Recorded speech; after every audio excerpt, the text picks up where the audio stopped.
Apollo Justice, Ace Attorney in Phoenix Wright, Ace Attorney, Spirit of Justice, Apollo Justice.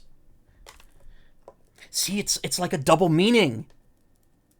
It's a double meaning because it's about finding justice, and also, as you could tell, the story is heavily revolving around Apollo Justice, which is really cool. Too bad they didn't trust him enough to carry the game on his own, because they did that once and it didn't work.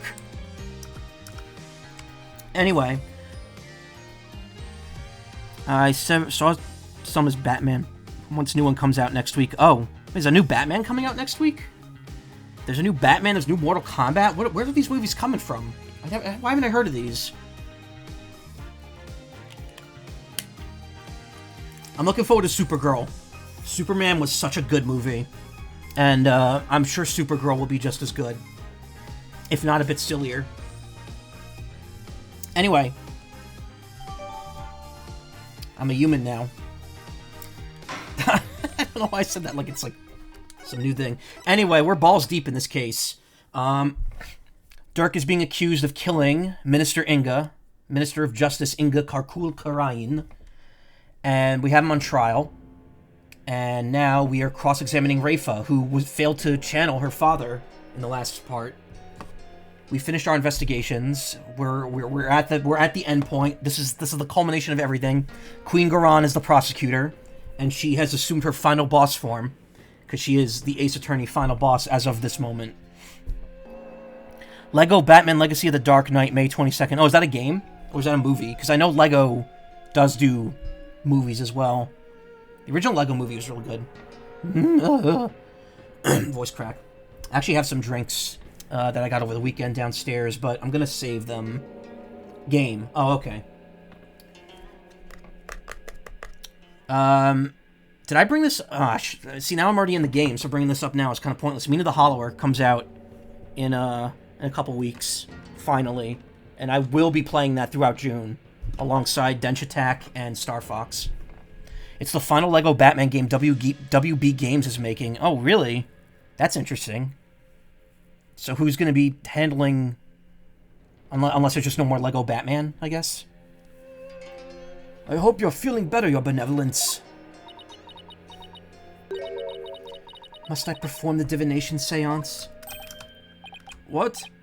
Oh, no. We merely require your testimony this time. How could my testimony be of any value? Your Benevolence?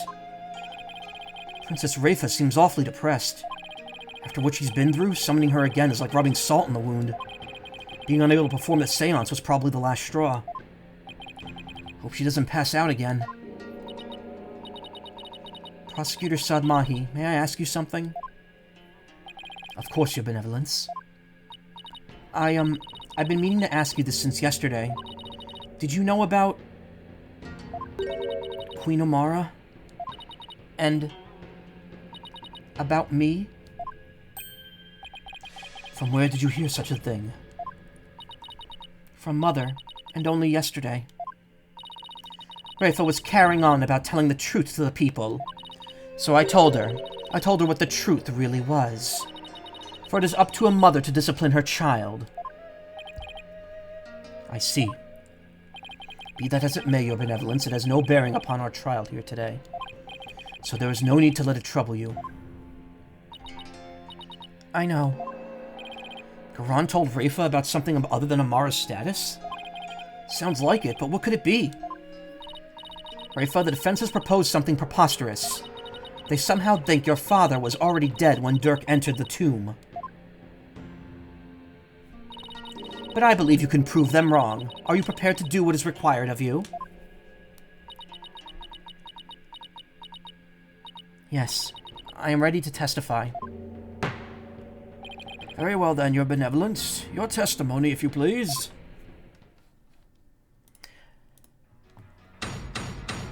By the way, I've kinda worked it out.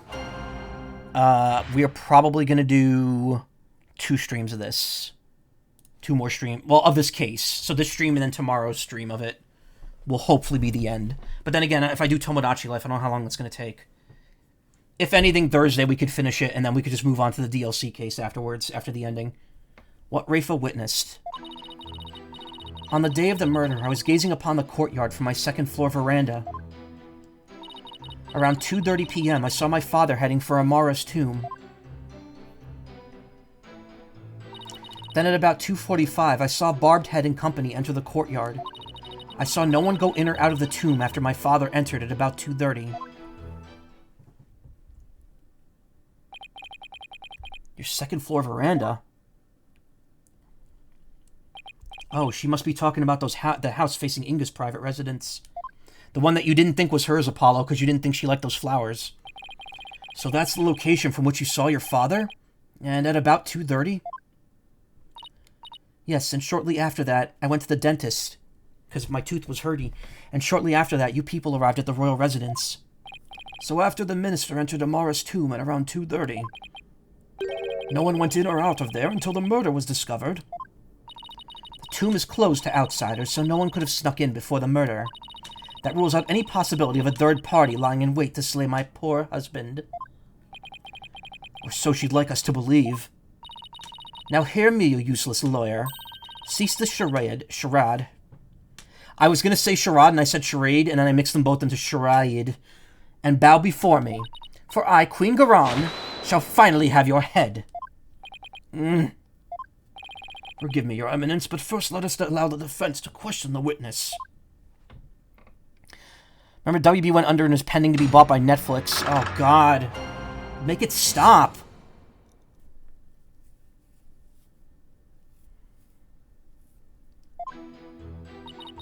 Enough with the fucking mergers already. Mergers and buyouts. We need to start splitting these companies up into bite-sized pieces.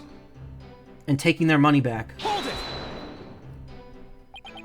You say you'd been watching the courtyard until we arrived, correct? That seems like an awfully long time. There's much that weighs on my mind. I see. She really does sound troubled.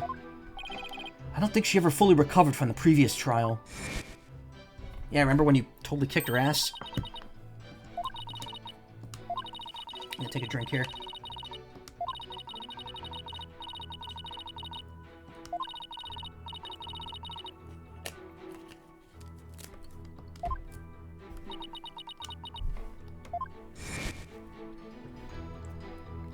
I guess it's not easy being a princess. Your benevolence? I'd be happy to lend an ear if you'd ever like to talk. What would you know of my woes? Do not presume to exceed your station in life. Sheesh, teenagers. Your benevolence, what did you witness from your veranda? Well... Hold it! Hold it. Did your father seem different or troubled in any way? Let me think. Oh, there was one unusual thing. There was? Yes, a shriek emanated from within my father's quarters. After which I witnessed him bolt outside, his countenance drained of its usual color. He screamed and he was looking pale. What do you suppose happened? I know not. Perhaps he had a bad dream. Maybe it was a nightmare about being raked over the coals by the Queen. Seems our young lawyer here wishes to hasten his journey to the Twilight Realm. Sorry, that was rude of me. Does the defense believe the witness's last statement to be important? Why am I doing the American judge voice there? I believe it is. I would like the witness to add it to her testimony. Hold it! And why do you think he screamed? Was he surprised by someone who didn't belong there? Did anyone else come out? I didn't see anyone else. Just my father. That last statement was seriously lacking in conviction. Should I press her on this? Be nice and leave it be. Press softly. Press harshly. Aw, man. Fuck her. Your benevolence. Let's have some details. The more the better. Details, you say? Yes, for example, you sure you didn't see anyone in the royal residence before 2:30? Well, is that a yes or a no? foreign devil! I've been gazing upon the courtyard since about 2 yesterday. Yet I saw none other than my father. Oh, if only I'd stopped him then. I think you've struck a nerve, or rather obliterated one. Maybe I pressed a little too hard. Still, that last statement seemed a little off somehow. So you didn't see anyone except your father in the courtyard after 2 p.m., huh? Please add that to your testimony, Your Benevolence.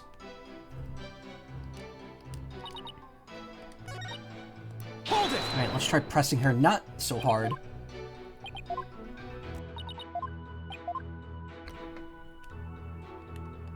Oh. Never mind. That was the only one I could... You can only do that one once. Been gazing upon... Although I screamed dashing hands over his face pale, I've been gazing upon the courtyard since about 2. Is the royal residence always so empty? Naturally, it's where the royal family lives, and we are few in number. Besides Nate and the little birds who visit, I have no one else to talk to. Is there anything more stereotypically princessy than talking to birds? So Nana wasn't around at all yesterday. It seems she was quite busy. I was all alone the entire day. It's been that like a lot. It's been like that a lot lately. Hi, bird. What? Hey. Oh, hi, bird. As talking to the birds. Hey, Kyle. Rafa doesn't go to school, so she probably doesn't have any close friends. She must lead a rather solitary life. Guess being a princess isn't all it's cracked up to be. Rafa, I shall buy you a new servant.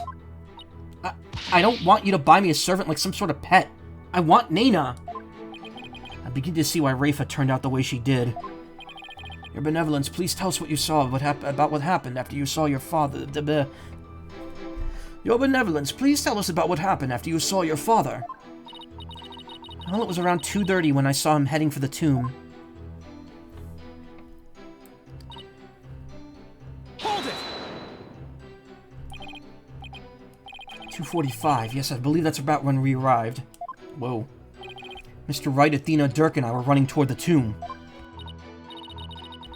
Yes, I was taken aback as we don't normally see commoners in the palace courtyard. Even more shocking was that Dirk, a wanted man, was with you. Yeah, I suppose so. I thought the villainous leader of the Defiant Dragons was here with his minions, because it was, you know, time for a revolution. I think you've been watching too much of that TV show. I've already banned its broadcast for containing content unsuitable for our kingdom. Besides, the actress playing Rafa looked nothing like her. I can't have my subjects feeling so disappointed when they see the real Rafa. Mother? Why are you so cruel to me? Are you so ashamed? Once I'm all grown up, I shall be just as full-figured as that actress. She's placing all her hopes on that one final growth spurt, huh? For her sake, I hope it's in her DNA. I suppose you could always hope for a miracle. Ooh, I'll show you. I shall double my milk intake and grow up big and strong. Hey there, Your Benevolence. I think you're fine just the way you are. Now may I ask that you continue with your testimony? I wish I could grow up faster. Milk, yeah. I have like 99 bottles of milk on the wall. No, I have like 99 bottles of spoiled milk in Tomodachi Life. And whenever I get the chance to just give them to someone, I'm just like, hey, maybe you'll be the one person that likes it. Hold it! Is it possible you missed seeing someone pass through? No, my veranda has a commanding view of the entire grounds, and I saw no one else.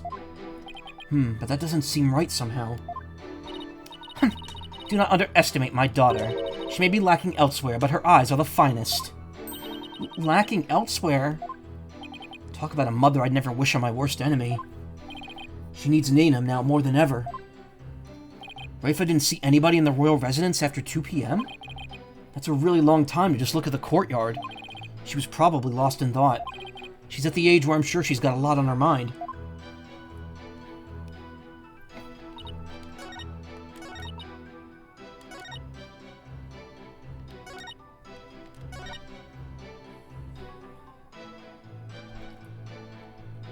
Gazing upon the courtyard since about 2, but father was the only one I saw.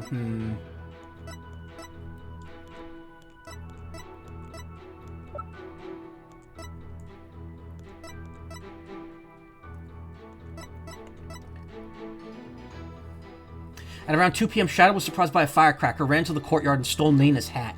Okay. Picture taken around 2 p.m. of the channeling, right? So these two are 2 p.m. related, and I'm assuming this one is the one that's relevant, because it deals with Nana. Objection! Nailed it. Your benevolence. You're covering for someone, aren't you? Huh? I don't know what you're talking about. Sorry, Rafa, but you're not gonna like this. Well, the thing is, I have a statement here that you might find interesting. It's from a witness who claims that around 2 p.m. his dog got loose and ran into the palace courtyard. That's when the little fellow stole his hat from someone. That's Nana's. I mean, nothing. Never mind.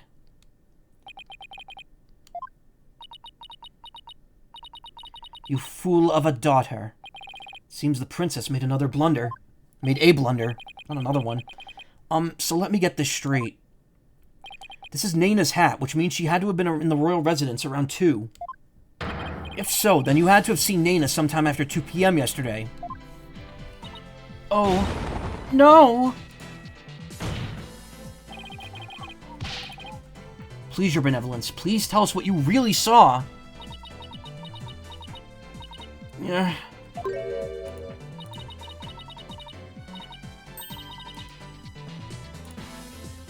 It is as you say, Hornhead. I saw Nana. And I saw that dingbat dog steal her hat from her in front of my father's residence. I knew it.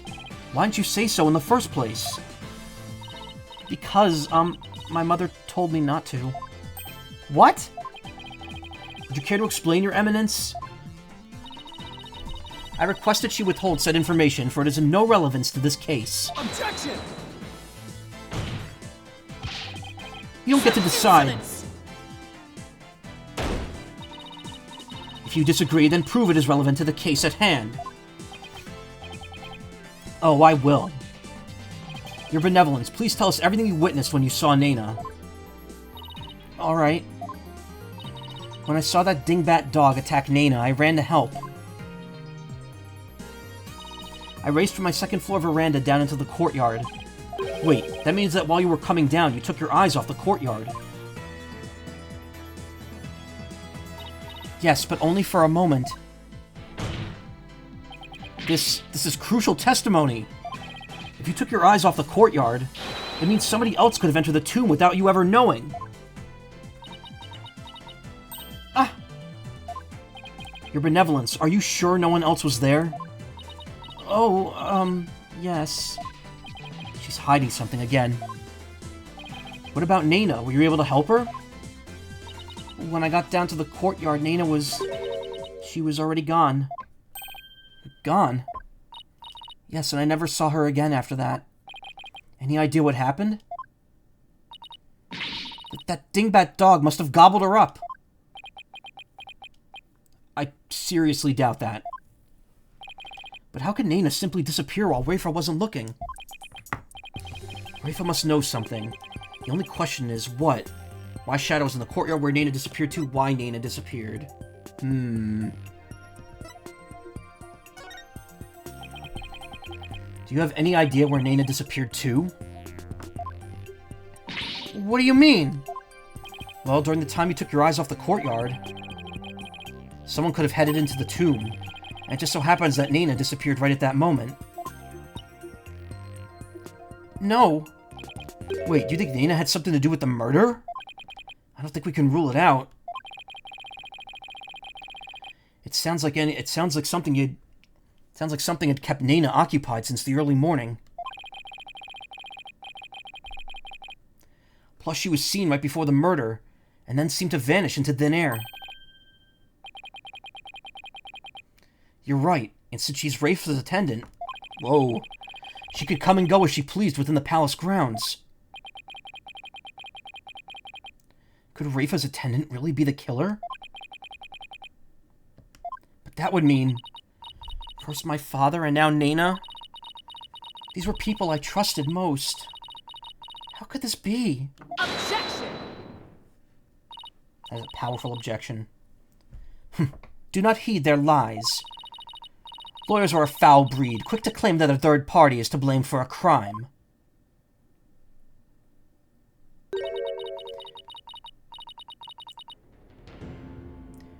Nana did not enter the tomb, that much is certain.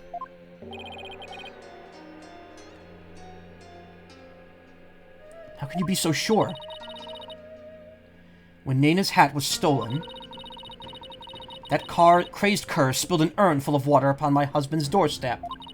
Is that not right, Rafa? Yes, it is. While that dingbat dog was tongue? Oh my god, what is wrong with me tonight? While that dingbat dog was tugging on Nana's hat, it tipped over the urn. The bottoms of her shoes would have been soaked with water. And if she had truly headed into the tomb with wet shoes, she would have left shoe prints along the way. But the only shoe prints to be found belonged to my husband, Inga. Huh? Then... That's right, Nana never did go into the tomb that day. Instead, she entered my husband's private quarters. How do you know? It's quite simple. Shoe prints were discovered in Inga's private quarters. Shoe prints that belonged to Nana. That's right, Edgeworth and I did see some shoe prints in there.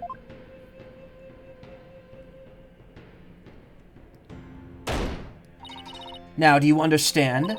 Nana could not possibly have gone into the tomb. And that supposed third person at the crime scene is but a figment of your imagination. Ugh. Another glorious deduction! All hail the genius that is Her Eminence, Queen Garan! Is there a special game over here? Yes, there is. But, I don't know if it's now or later. Bow down before her glory, witless lawyer!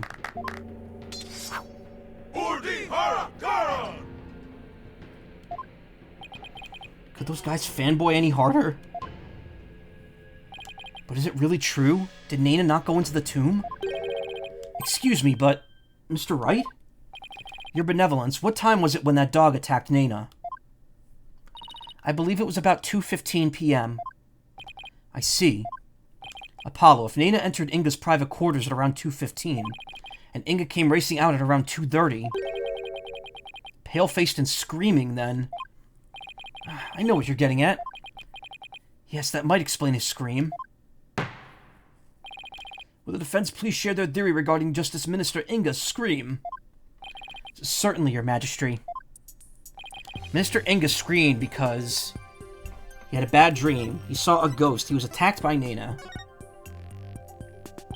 Maybe he was attacked by Nana. This would make the Justice Minister's private quarters the real scene of the crime. Objection! Does your idiocy know no bounds? The minister's body was found in the tomb. Or are you suggesting that the body was moved? Do I think the minister was moved from his private quarters? I think the possibility...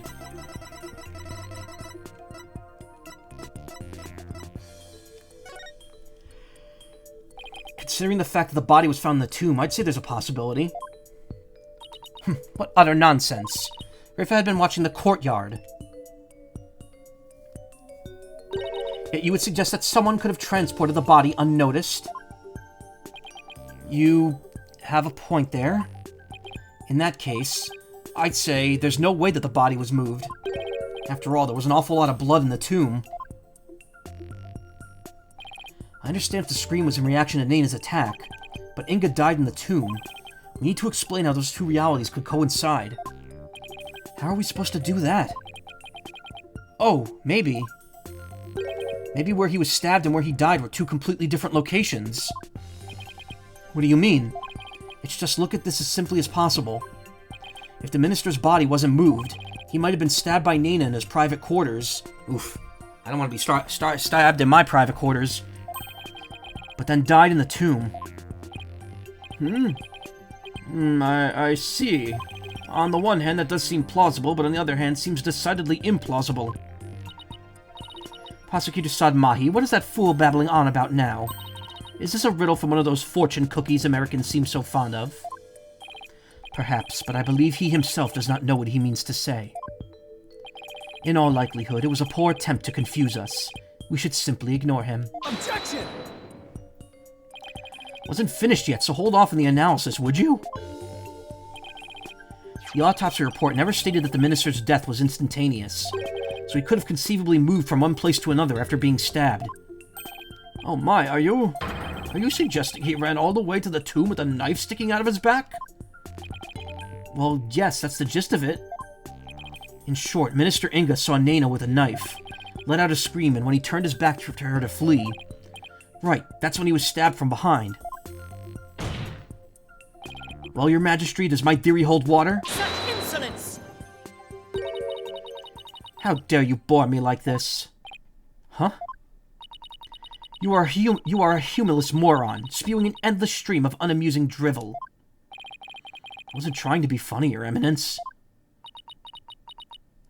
Prosecutor, enlighten this ignorant clown in lawyer's clothing. Your Eminence. Ha! Huh. Nayuta? You dull, slow-witted, putrid-minded lawyer. Perhaps you would be too stupid to notice that you had been stabbed in the back.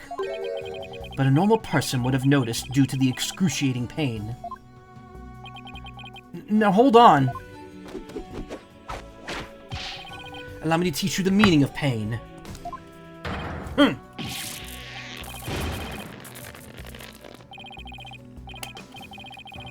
Ah, please stop! Now, Yuta has a point. Normally most people would notice a dagger in their back. Ow. Yeah, I doubt someone could ignore pain like this. Still, in this case, it's the word normally that we should emphasize. Apollo, just take another look at the court record. Right. There must be something that explains this. There's a reason Inga didn't feel any pain, and the defense will submit evidence proving just that. Very well, please present your evidence. Why didn't Justice Minister Inga notice he'd been stabbed? Because he has severe back pain. Take that! Ah! Those are my father's painkiller shots. The defense will explain the significance of this evidence. Minister Inga suffered from terrible back pain, so he often injected himself with these. We're told that one shot in the back would make all his pain go away. With this, it's easy to explain what happened. Don't tell me you didn't know about these, Your Eminence. You can't mean... Mr. Inga was stabbed in his back, close to where he usually injected the painkiller. Therefore, it's entirely possible that he hadn't noticed he had been stabbed. What? What's this?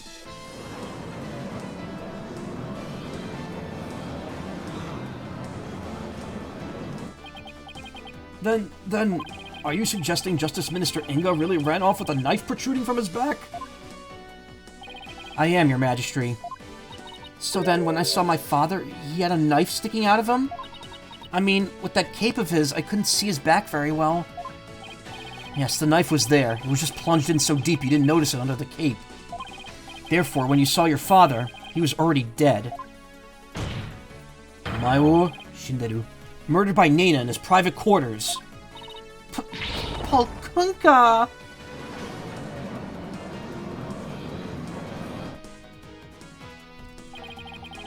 Holy Mother of Karain! Are we dealing with the living dead here?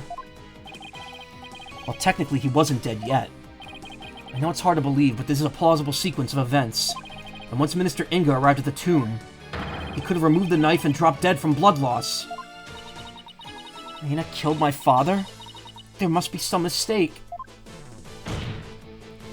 The defense would like to call Nena to the stand. Objection! You seek to drag an innocent old woman to the stand with no proof whatsoever.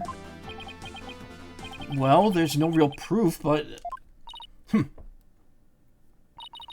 a tangled web of expedient lies you weave. I can no longer tell fact from fiction. Who or what shall I believe in now? I'm sorry, Rafa. All I've done is confuse you. But I have a sneaking suspicion Nena's involved in this case, one way or another. Just when I thought we'd blown this case wide open. Well, there's no turning back now. You fool of a lawyer. I know why you're so desperate to prove the accused innocent. You do? Yes, because he faces public execution if proven guilty. as shall you under the stipulations of the Defense Culpability Act. From the moment you accepted this case, you have no choice but to... From the moment you accepted this case, you have had no choice but to fight for your lives. No, the simple fact is I've always believed that Dirk is innocent. Bah, still you cling to your pretense? Very well, I shall offer you a bargain. If you would admit that the accused is guilty, right here, right now, I shall overlook your crime of abetting him, and you will not be subject to execution. Is this some sort of joke? Far from it. As Queen, I have the power to grant pardons, even to criminals like you. And with the wave of my hand, I can even reduce the severity of a sentence. Perhaps even for Dirk, should you be willing to cooperate. She wasn't kidding when she said that she's the law here. But to flaunt that power in our faces like that, that's just wrong. Forget all that has transpired in our kingdom and return to your own country in peace. Well, will you abandon your defense of the accused and accept my generous offer? If I don't take this deal, we'll be executed along with Dirk if he's found guilty. What shall I do? I mean, I'm gonna continue. But it's a damas. We'll be executed if we lose this trial. Poor Trucy will lose her father. I feel bad for Athena, too. And besides, life is precious. It's not something you should gamble with. Still, I made a promise. And there's one more person I can't abandon in this time of need, which leaves me with only one choice.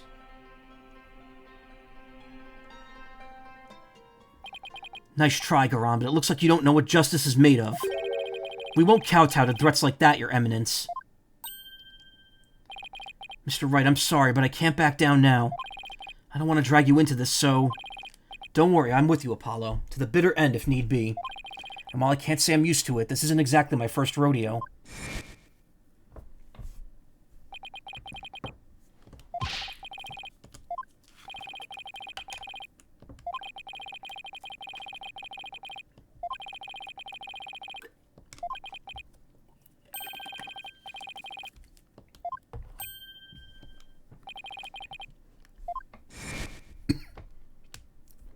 So keep on fighting, Apollo. You'll hear no objections from me. You nincompoops! You'll die if you lose this case. Why would you even entertain the notion of continuing? I believe that Dirk is innocent, that's why. And besides, trials exist to give the truth a chance to get out into the open. You can't give up just because you're afraid of some punishment. Even if that punishment is death? Does that not frighten you, Hornhead?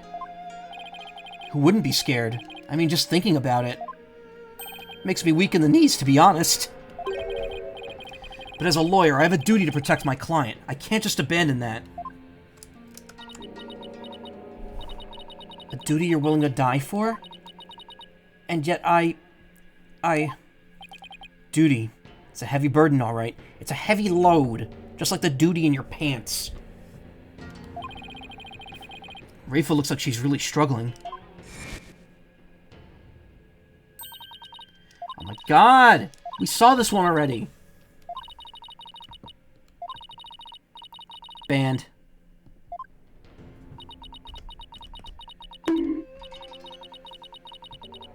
Stopping the stream? No.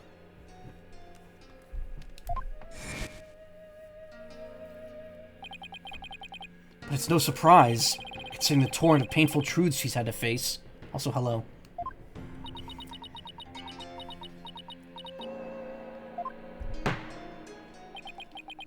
Very well, then. If the defense is prepared to face the death sentence under the DC Act, then I see no reason not to continue with the proceedings. But I must admit, I see no grounds for doubting the accused's guilt. To the corner you go? No, don't go in the corner. Come here. Unless the defense has further evidence that would indicate a different suspect. Do we have anything like that? Well, lawyer, do you have any new evidence you would care to present? Or shall I have the executioner start his preparations? If she thinks I can't do this, she's got another thing coming. But first, have some serious thinking to do. I'd say that new evidence indicating a different suspect.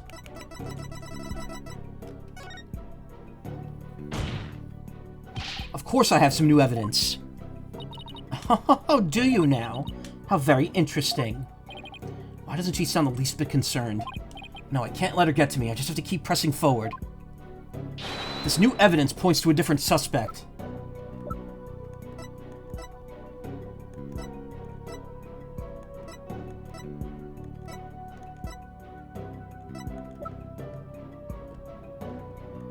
Dirk's blood. Belonged to Dirk. Inga's button.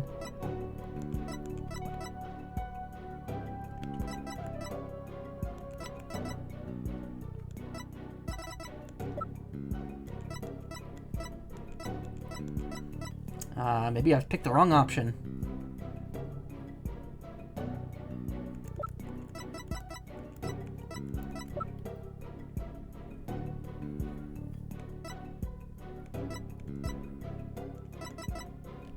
Maybe it is Dirk's bloodstain.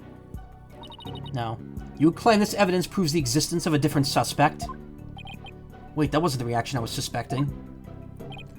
Your Eminence, are you saying this piece of evidence doesn't do anything for you? No, I'm more into the weird shit. It would appear to me that you chose that evidence at random. In the vain hope you would learn something from my reaction. Is that not correct? Oh. Your Majesty? For shame! Sorry. Trying to rethink that one. Okay, well then it doesn't fucking exist, man. What do you want from me? Such evidence does not exist. Just as I thought. I was so hoping you'd present meaningless evidence and allow me to claim your head. Yeah, I didn't do that, of course.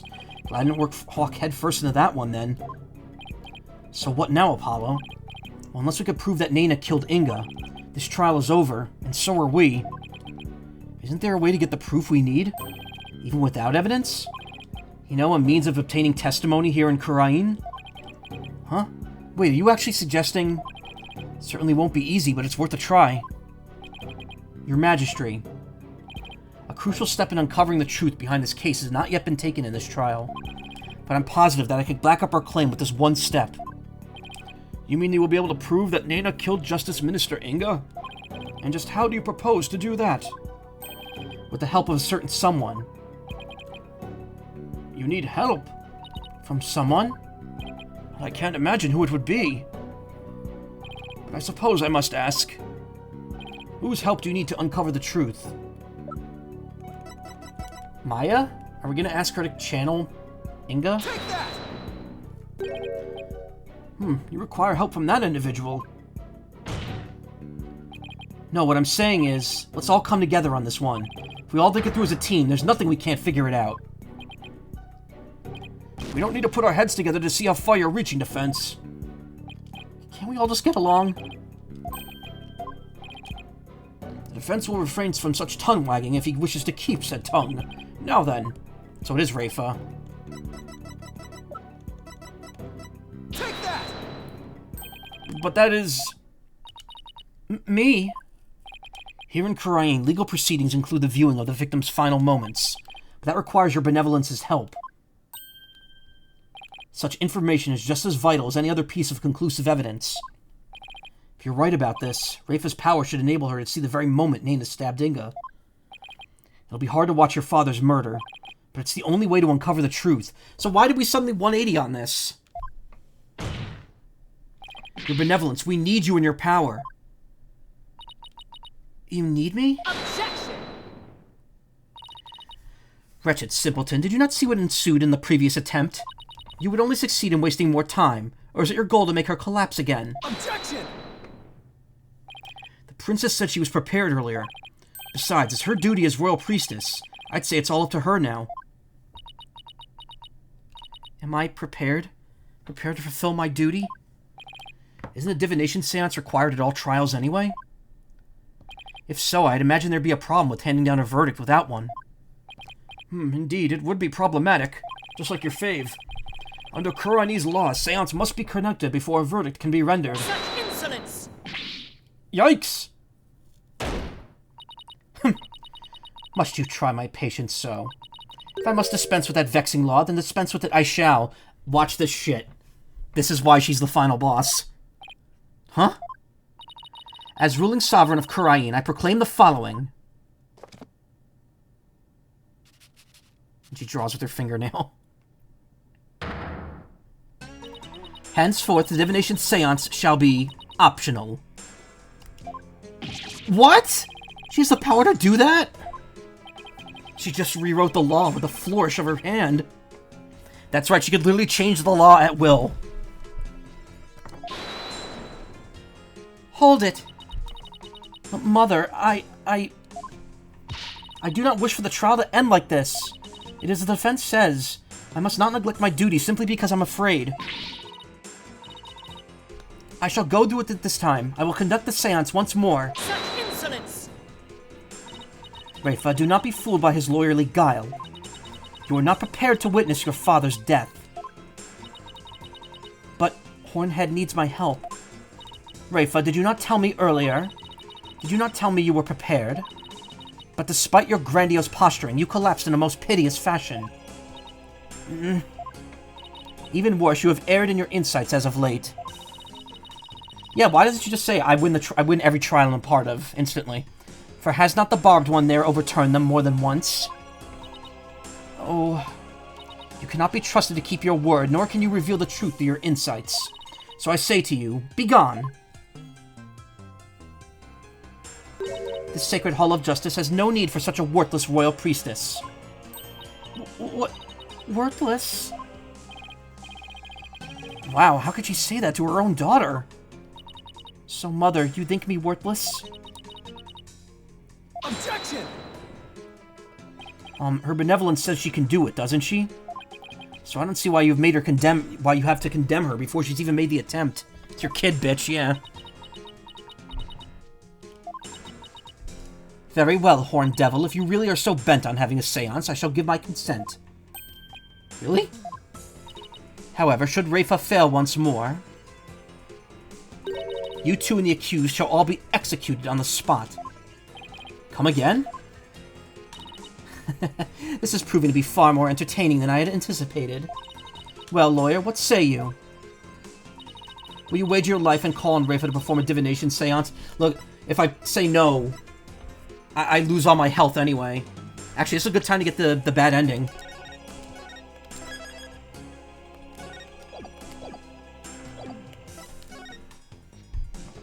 Even if I say I believe in and want to call on her, the truth is, I really don't know her that well. Your benevolence, maybe you should go home today? I'm sure you could use the rest. You sure about this, Apollo?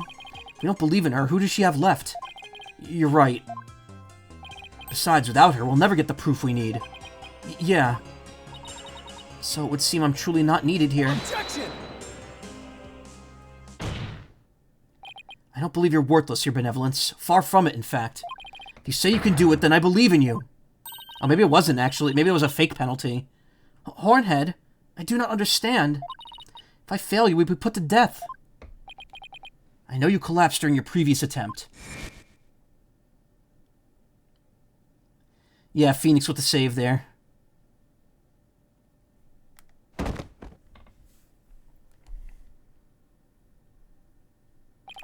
Can't even imagine how terrible it must have been for you. But despite that, you are willing to try again. I have faith in that conviction, in that courage. Ah, the generic sadness theme. You'll be hearing that a lot during the DLC case, I think. My courage? Ah, so she was doomed to fail if she didn't have the courage to perform the seance. But it looks like she's got the determination to try again. Oh, no, you don't. Right, and that's a bet I'm willing to take. But it is as Mother said, I've erred in my insights as of late. Not only have I failed to reveal the truth, I've also contributed to false accusations. Knowing that, can you still say that you believe in me? Objection! It's Deltarune now, yeah. Oh my god. Did Toby Fox tweet something tonight? Because I saw people were mentioning... I saw stuff coming up about, people talking about Chapter 5. No, it doesn't look like it.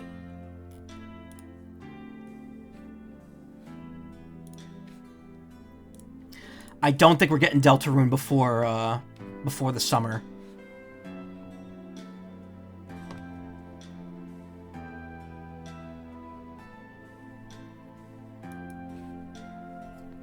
No, he didn't, yeah. I wouldn't take stock in those words, Your Benevolence. Despite what your mother says, I don't think you've made any errors at all. Huh? In the trials I've been part of here in Khurain, I would have never proven my client's innocence without your seances. This MIDI key, piano is the same one they use in Golden Sun Dark Dawn. That same, like, kind of watery sound to it. Because even though they didn't always reflect the absolute truth, the insight they provided served as vital leads to finding the truth. Vital leads? My seances? So please, Your Benevolence, try to perform the divination seance one more time. Seriously, I never get to see supernatural shit. Let me see it. Objection! Rafa, stop this madness. It is for your own good. You are ill-prepared to face your father's death. Go, leave this sacred hall at once. No. What did you say? I said no, Mother, for I'm the royal priestess of Khurain. I have no need for you now. Even if you do not need me, Mother. Hornhead into this Hall of Justice do. He proved that to me by risking his own life. It's because of him that I now understand. The divination seance is my sacred duty. I must fulfill it, no matter the risk.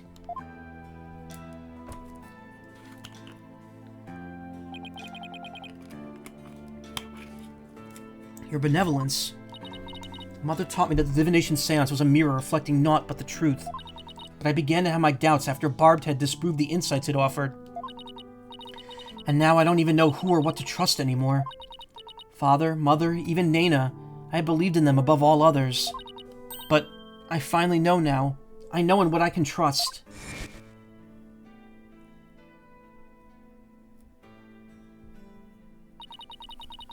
The royal priestess must debate each seance with the presiding lawyer and prosecutor.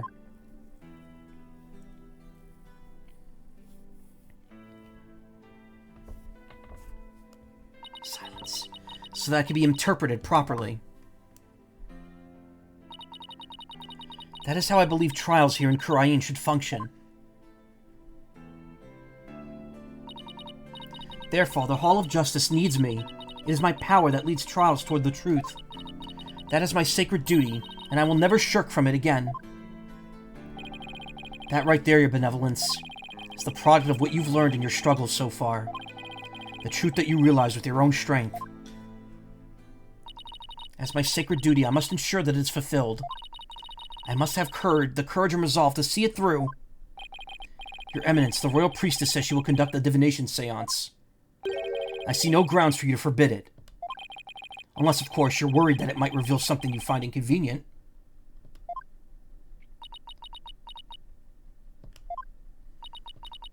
Mother, I am done letting you have your way. Rafa, you would actually rebel against me, your mother and queen. Though I am scared to see my father's death, I must face my fear. That is what Hornhead has taught me here today. Rafa. I am the royal priestess Rafa Padma Khurain. And I am prepared to face my father's death.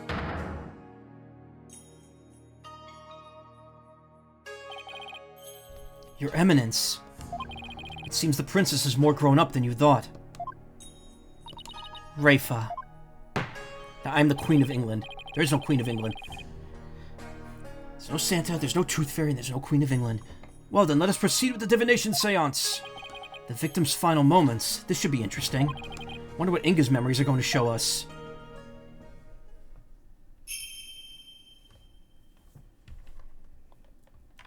O Holy Mother, we hold this divination seance in your name. Let the eyes of everyone here be clear, and our ears be unstopped.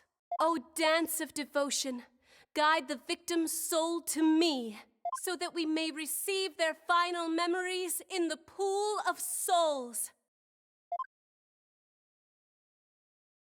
Hell yeah. We get one more. Or maybe more than one more. Who knows?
Alright, let's see what we got here. Incense. Grapes. Sour.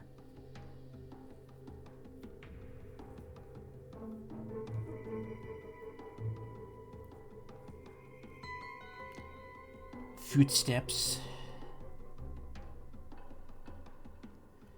Man's voice. The wine did it.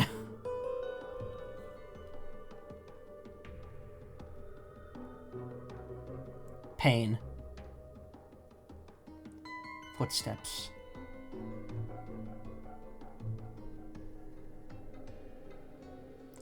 Oh, fuck. It's Dork.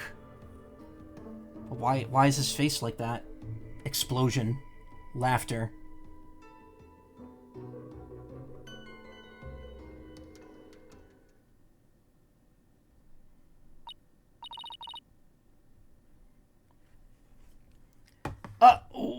What in the... A faceless being. What the heck? His face, it's just like... the picture of the founder.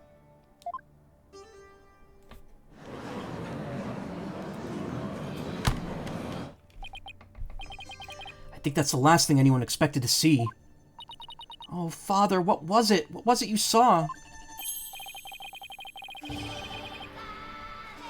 Why is it playing this song again? Are we to understand this was the last thing the victim saw?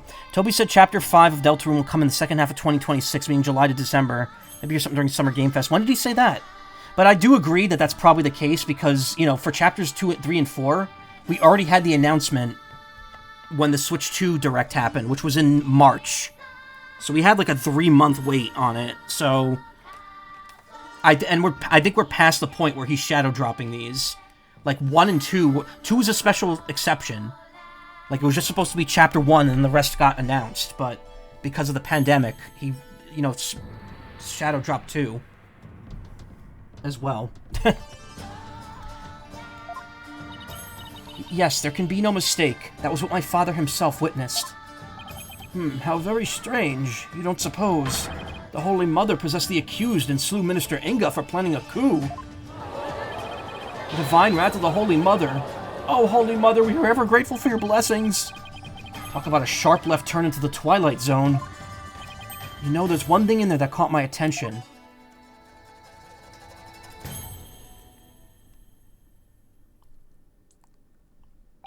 That laugh. Who does it belong to and why are they laughing? Who knows, though I suppose it could be Dirk after he slew my husband. Uh-huh. That figure didn't even have a mouth.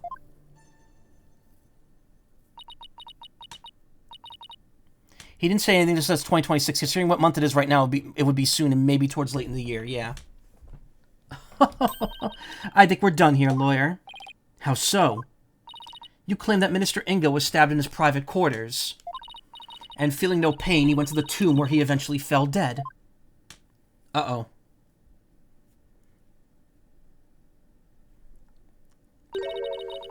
But this seance vision proves he was stabbed in the tomb and felt great pain, no less.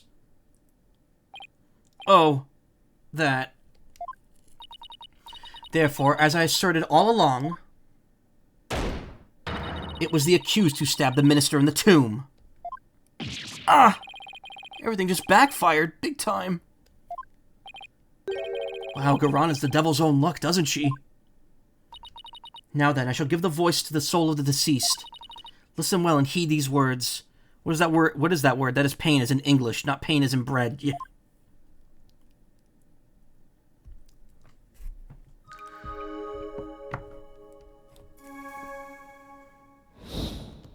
Rafa's insight. At around 3 p.m., my father was waiting in the tomb to make the hostage exchange. He was drinking grape juice while gazing upon the picture of the Holy Mother.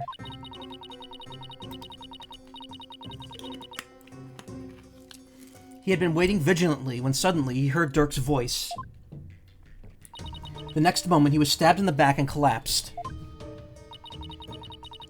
Oh my god, grape juice. Yeah, it's grape juice again. The common grape juice. So easily forgotten. My father tried to shoot his attacker, but he missed, and the attacker let out a laugh.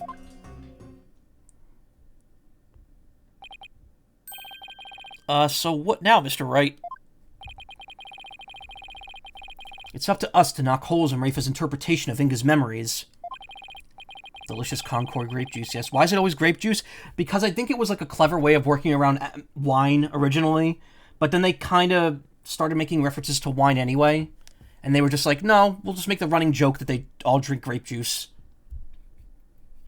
In other words, we need to prove that her understanding of them could be mistaken. Okay, I'll give it a try.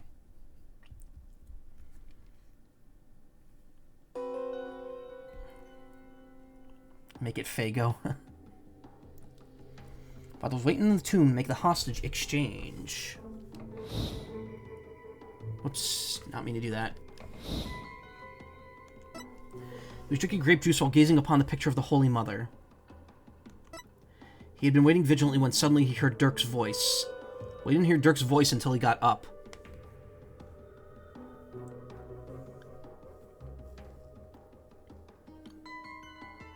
Also, if he heard Dirk's voice, why didn't he turn around?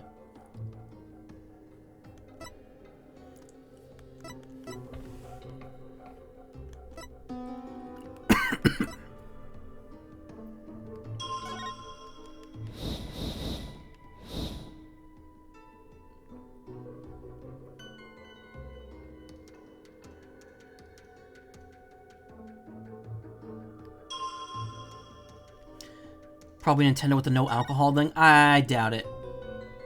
Objection! Your benevolence, there seems to be an inconsistency in your interpretation. An inconsistency? Where? Minister Inga is far too relaxed for what was supposedly about to take place.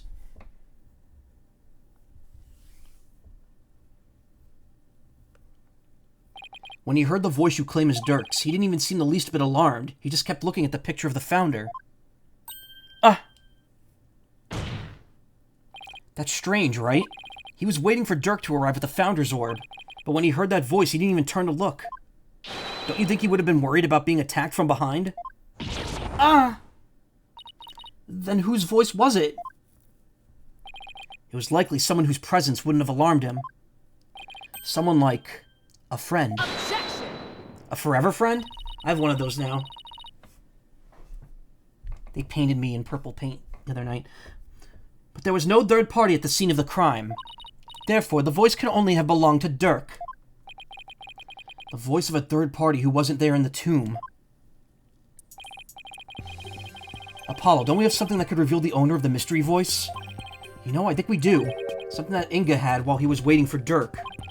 With it, we might just be able to figure out whose voice it was. I believe we can identify the male voice Minister Inga heard with this. Wait, what? There was no third party at the scene of the crime, therefore the voice could only belong to Dirk. My mouth is full of drool. Voice of a third party who wasn't there in the tomb. Apollo, don't we have something that could reveal the owner of the mystery voice? Something that Inga had while he was waiting for Dirk.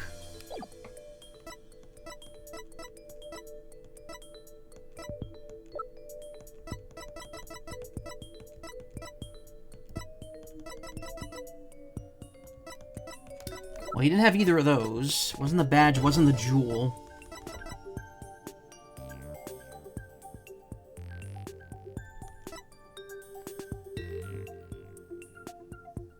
Oh, fingerprint. There's an extra fingerprint in this pendant. You sure that's really going to help? God damn it. Yes, as sure as the sun rises in the east. You sure are confident. However, I fail to see a connection of any sort. Unlike the sun, it seems the defense couldn't find the energy to rise to the occasion. Guess that was a bit too fly-by-night. But I just know there's something that could help us identify the male voice.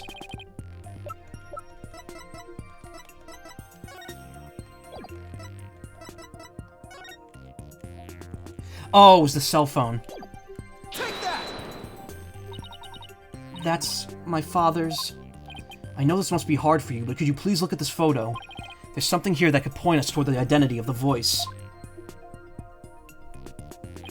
This is the real source of the man's voice. Right here. No, right here. Take that! A cell phone? Right, I believe that the number the voice the minister heard was of a call on this phone. I see. Well, that certainly makes sense. What is your Eminence's view on the matter? I could see the possibility. Then it seems I must refine my vision.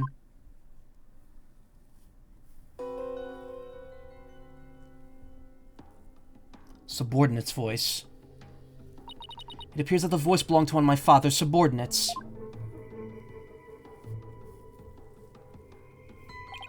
Why do you suppose he was talking to one of them, then? My father had members of the secret police positioned throughout the palace. They were supposed to contact him as soon as they saw Dirk and the rest of you. Okay, now we're getting somewhere. Your Benevolence, I believe you have an insight to revise. I know, Barbed Head. Don't presume to tell me how to do my duty. Insight revised. My father then took a call from the subordinate at the palace. It was not Gumshoe, no. So the voice was coming from the phone. That's good to know. But there might have been other sounds coming from the phone. Sounds that could be clues. Let's take another look at Rafa's insights and really focus on the various sensations. Okay, I think I'm getting the hang of this now.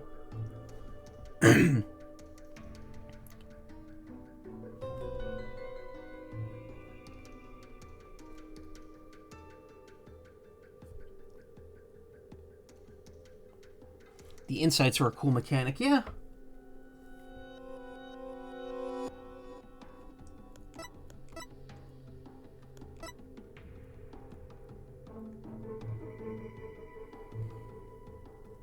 Lions roar, dogs bark. Okay, the dog's bark was outside. That was Shadow. Wait a minute, but Shadow stole the thing around 2 p.m.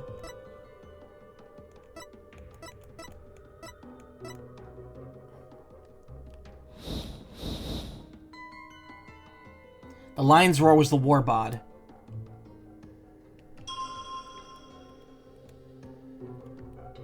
Objection! Wasn't right, though.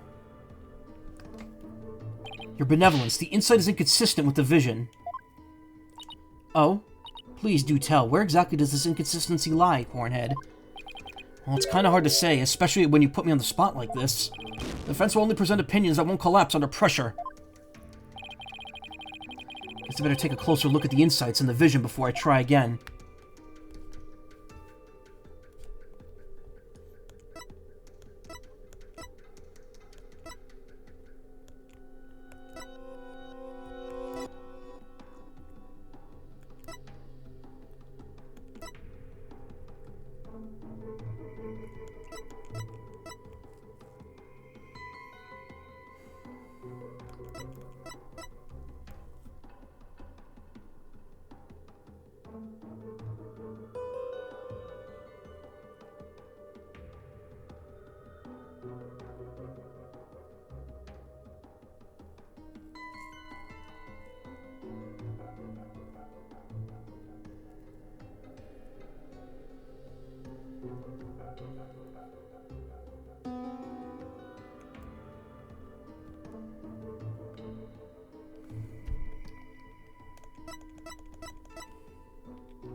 Wait, was there another sensation here that I missed?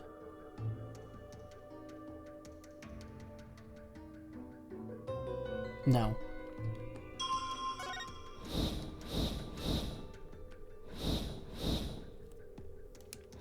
It's gotta be the sounds, right?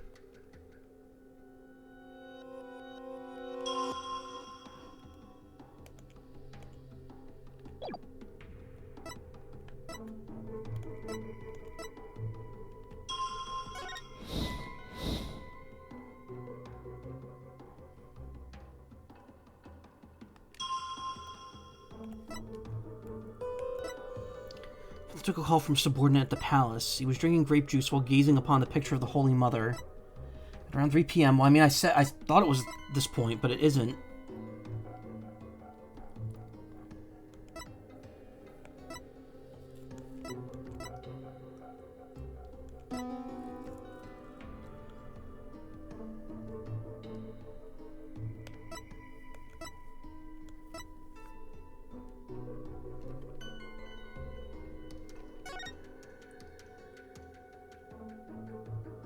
Objection!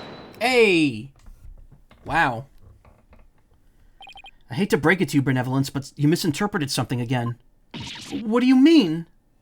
Again. Smooth move, Apollo. I think you just hurt her feelings. She may have put on a brave face, but she feels more than she lets on. Let me rephrase that, Your Benevolence. Your interpretation of your father's phone call to his subordinates at the palace is inconsistent with his final memory. What do you mean by that?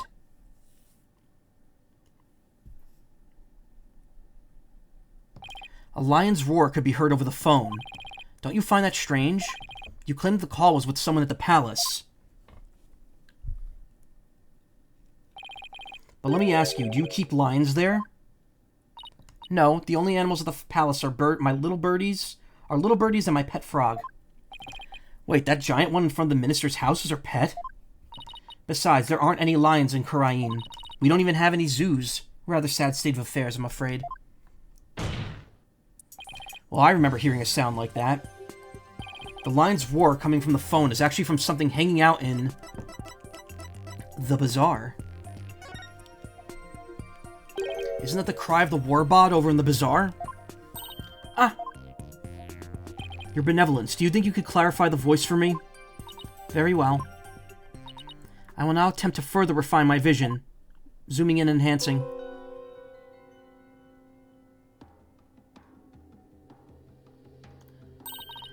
What's this?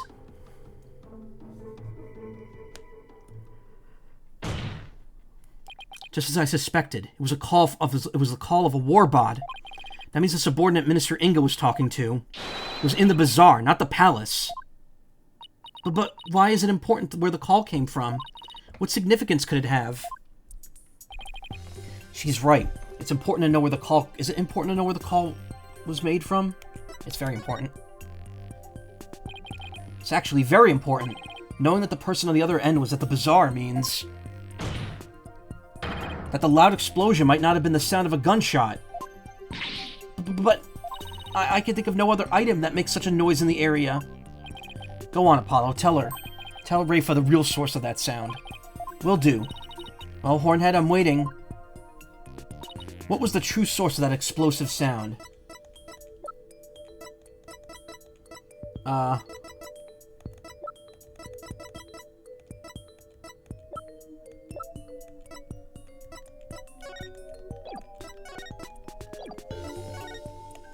Oh. Take that! Firecracker. What is that? It's I'll be your guide's statement. In it, he claims that Dot's a rebel threw a firecracker at him while he was at the bazaar. Then...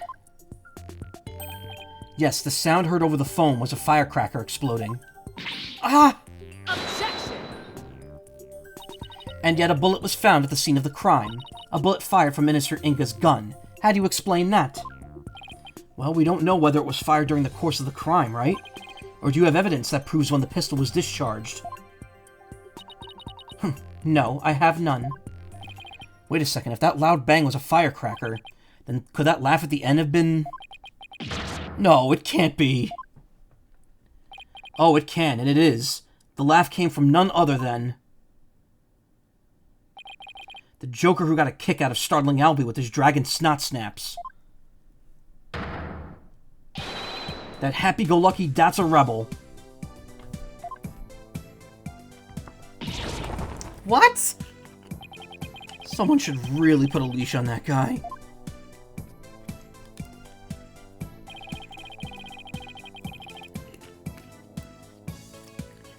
I shudder to think how one man can be the cause of so much trouble. He really is the Khurainese Larry Butts. Hey there, AJPW. Y'all can thank me later. No one asked for your commentary, Mr. Rebel. Your Benevolence, do you need to revise your insight? It would appear so.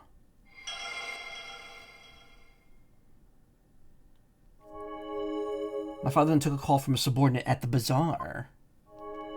The true source of that loud bang was the firecracker Dots threw. And the final laugh belonged to none other than Dots himself. Well, this changes everything. Imagine the final thing you experience in life is Dots laughing at you. Let's go over the details of Rafa's insight again. Okay, think I got this down now. Time to find another inconsistency.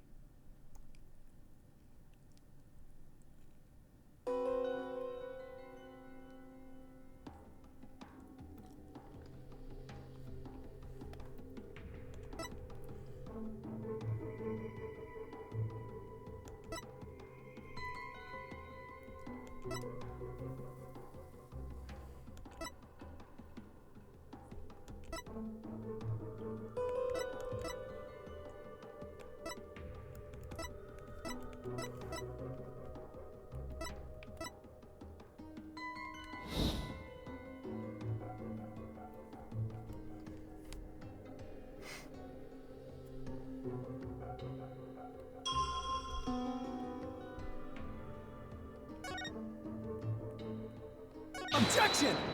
Fuck. I know. Did the murder really happen at 3 p.m.? I mean, if the laugh is coming from the phone... Oh, this is right. Why is it still playing the music, though? Then is it something Minister Inga would have really heard at 3 p.m.? The call came from the bazaar. A place where such sounds as laughter could be heard at any time. Even if that was Dots, he could very well have been laughing like a fool at 3 p.m. Yeah, you do have a point there. Hornhead, I'd advise you to think again. Carefully. I think you're getting warmer, but you're still a little off. Isn't there another sensation that could be more definitively pinpoint the time of the call? You know, something that can only occur at a certain time? Right.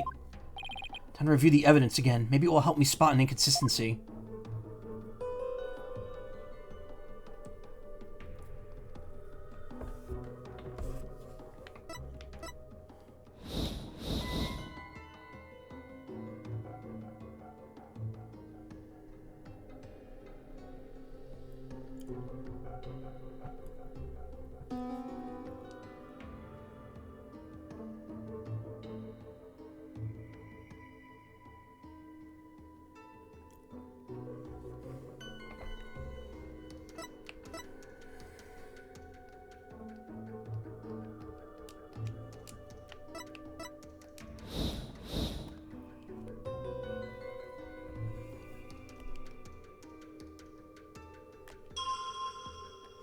It's the dog barking.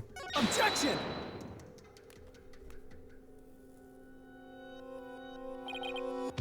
Nope. Okay, we are getting a game over.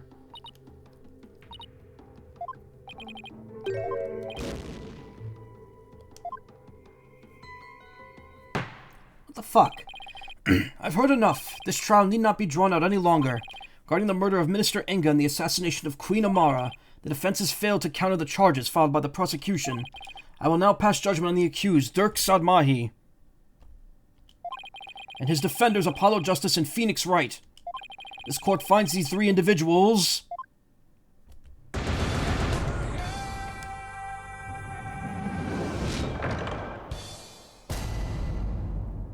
This is not the unique game over. The unique game over is later.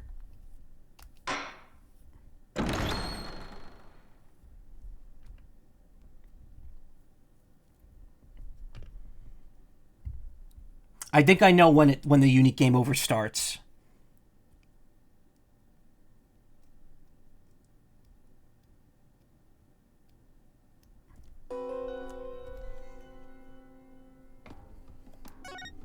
Alright, Phoenix, tell me I'm wrong. Got chick, but still no cat. Oh, I got empanadas today from my mystery bag. There's nothing here. Looks like you could use a sounding board. So how's this? We now know that the loud explosion was the firecracker that Dots threw. That very fact may have produced an inconsistency somewhere. You're right. I'm going to take another look at Rafa's insights. Also, I got another cat. I think I have 3 of them now.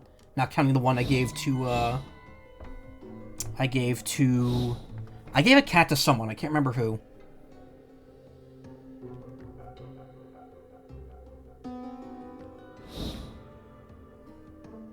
Give cat.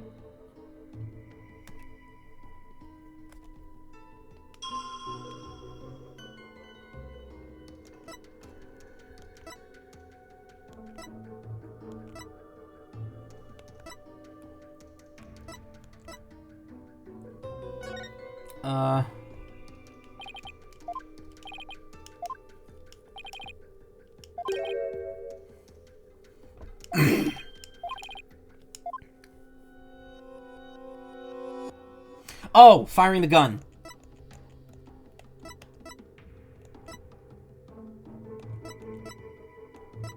Wait.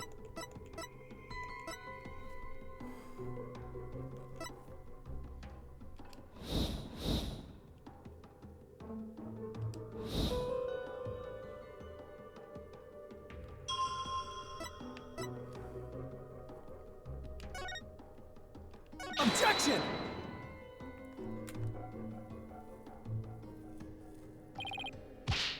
Come on, man.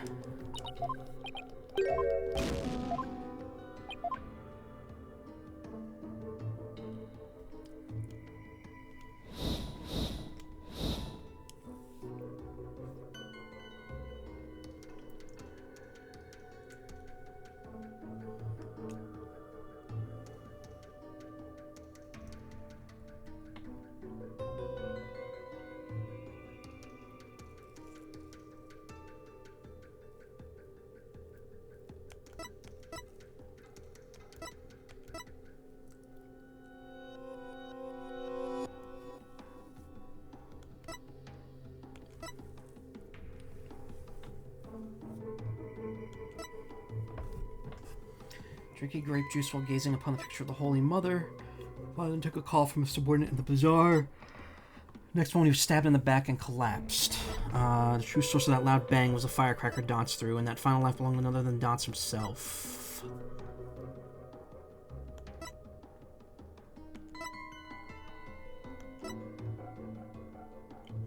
Ryuki's now a roasted corn costume? Nice.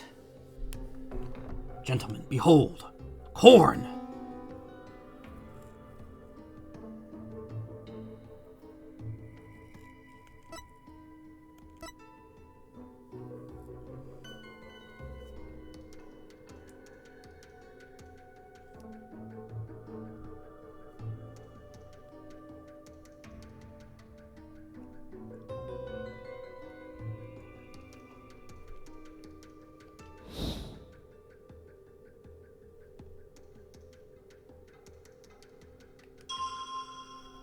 Could it be the dog barking?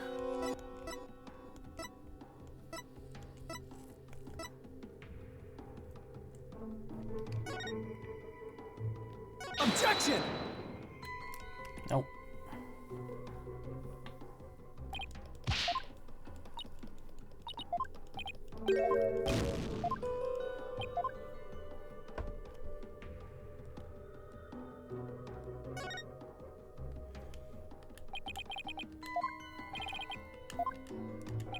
Now the loud explosion was a firecracker that Dots threw. The very fact may have produced an inconsistency somewhere. You're right. Okay. That's left in a bizarre manhole, got yelled at by a dog and a warbod, and then threw a firecracker. The shocked look on Albie's face had dots and stitches when the police came.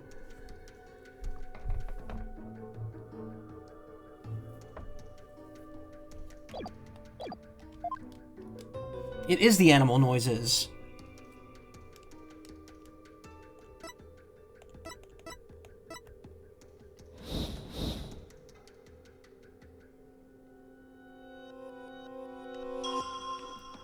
Objection! Oh my god.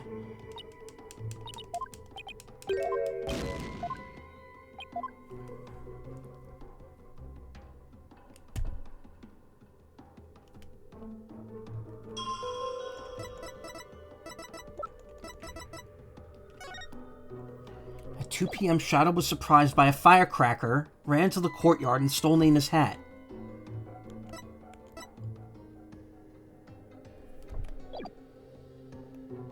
Didn't I already try the firecracker? I tried the voice.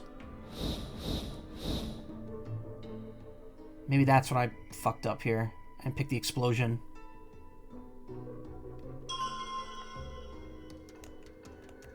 Objection!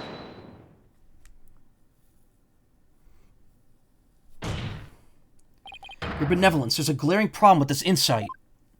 There is? You stated that the murder happened around 3 p.m., which is right around the time my client arrived on the scene. However, now that we know what the source of the loud bang is, your insight conflicts with a certain piece of evidence. I suppose I have to ask the obvious here. What evidence conflicts with the claim that the murder occurred at 3 p.m.? Take that! I'll be your guide's statement again? Yes, because to summarize what he said, at around 2 p.m., Shadow was surprised by a firecracker and ran to the palace courtyard. Around 2 p.m.? That's right, 2 p.m., not 3 p.m. Ah! Are you suggesting... I think you know where I'm going with all this. Dots' laugh and the cry of the warbod, and the bang of the firecracker were all heard right before Minister Inga's death. Okay, so how come I couldn't use one of the other two to pinpoint it? Thanks to Albie's statement, we could put a definitive timestamp on all of these sounds. Therefore, what this vision shows is that it's extremely likely the deceased's final moments were at 2 rather than 3, as we had originally thought. Game being a picky bitch, yeah. Dare I ask? It means the murder took place a full hour before Dirk even entered the tomb. Polkunka! How can this be? Are you saying that I, the very personification of the law, have been mistaken? Ugh. Now you see why justice will always prevail.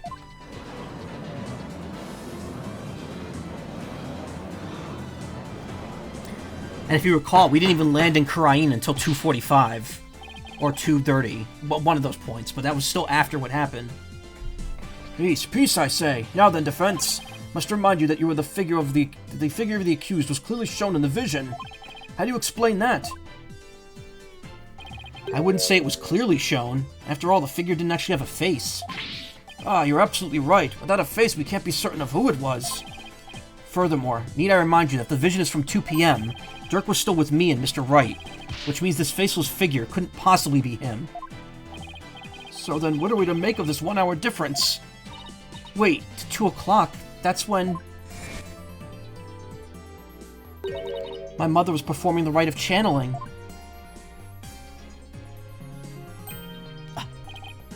The palace guards had all been reassigned to guard the channeling chamber for the rite. Don't tell me! The royal residence would have been virtually unguarded, which means the real killer could have easily slipped unseen into Amara's tomb. Defense, are you saying that this is someone disguised as the accused? That's exactly what I believe, Your Majesty. Objection! Preposterous. Disguises cannot deceive the memories of the dead. That the face did not appear this time is mere happenstance. Had it appeared, such subterfuge would have been clear as day. He's got a point there. Anyone who knows about the divination seance would have tried to hide their face. Nevertheless, our killer openly appeared before Inga. The question is, why? Apollo. Maybe the killer could afford to be so bold, because they knew their face wouldn't show up in the seance vision. What? It's possible that the killer dared to dress in Dirk's clothes and stand square in front of Inga, precisely because they knew they could get away with it. But how could anyone be so sure of something like that? A long time ago, I heard of a cognitive disorder. Yep, they were going there. That impairs a person's ability to distinguish between different faces. What if Inga had it? Are you saying that this is literally how Inga saw the world? Yes, we can't normally see through the eyes of others, but in this case, we can. And if he had that disorder, I imagine this is how faces appeared to him in real life. Okay, so let's say that the killer knew that Inga had such a disorder. They could definitely use it to pin the crime on Dirk. But if you're wondering about how to prove that Inga had it, you already have what you need. Really? Well, defense, do you have anything to show this court? Yes, I believe so. Frankly, I have no idea what Mr. Wright means, but I'll look at the evidence over again. What explains why the face of Minister Inga's killer is absent in the seance vision? It's the notes on people. Naina, purple hat, glasses, diamond-shaped tattoo. Dirk, long hair, eye patch, blue clothes. Phoenix Wright, spiky hair, blue clothes, pink necktie. See? That's why he needed to know all that. Because he could recognize people by their clothes. A notepad. Yes, it was found in Minister Inga's room, and it holds the answers we're looking for. As you can see, it's filled with detailed notes on various individuals. What kind of clothes they wear, hairstyles, and other discerning physical characteristics. And this is connected to the faceless nature of the killer. How? The vision we saw was exactly what Minister Inga saw with his own eyes. It is he who saw his killer as a person without a face. In fact, this is how he normally saw everyone around him. What's this? I believe Minister Inga had a disorder that prevented him from recognizing faces. It would explain the faceless being, and why he needed a notepad full of people's physical characteristics. Now that I think about it, my father was always terrible at remembering people. By simply changing my hairstyle, he would fail to even recognize me. Your Eminence, you knew that your husband had such a disorder, didn't you?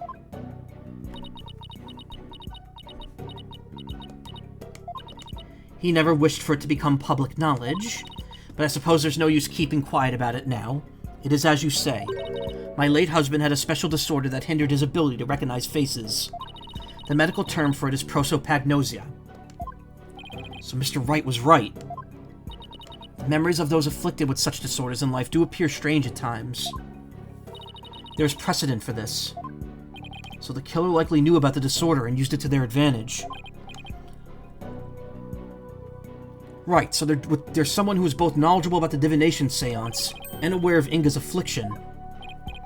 Your Eminence, who knew about your husband's condition?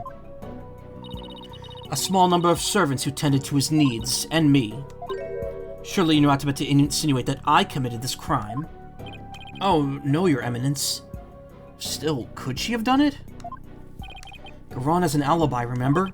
Oh, right. She was conducting the rite of channeling at 2 p.m. In that case... Your Eminence, does Nina know about Minister Inga's disorder? Of course she does. She is our head servant. So as head servant, she knew about Minister Inga's condition. And as the princess's personal attendant, she's familiar with the divination seance.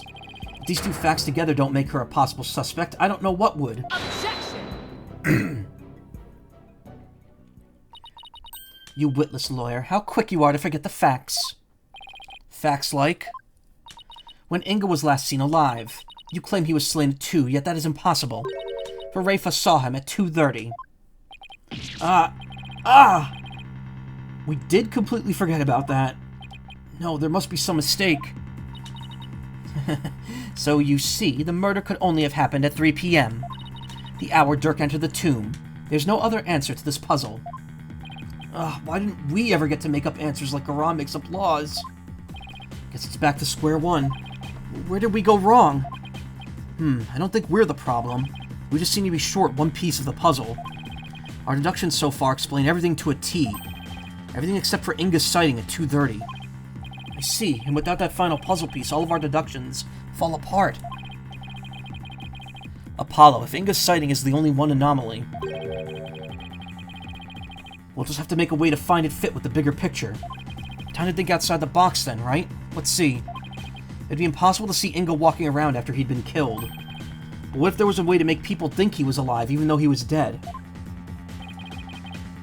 Like a way to make people witness the living dead? Like, you know where this is going? Sounds like some kind of TV show. Things like that don't happen in real life. Apollo, did you just... I did. I figured it out. I know how to make people witness the living dead. Why did Phoenix not realize it? Your Majesty, all our deductions weren't wrong after all. Despite Minister Inga being murdered at 2 p.m., he was seen heading into the tomb at 2:30, and I'll tell you how. I certainly hope you will, because I have no idea what you're talking about. The Minister Inga her benevolence saw was in fact someone disguised as him, a ghost or clone, someone channeling him. It was deceased being channeled.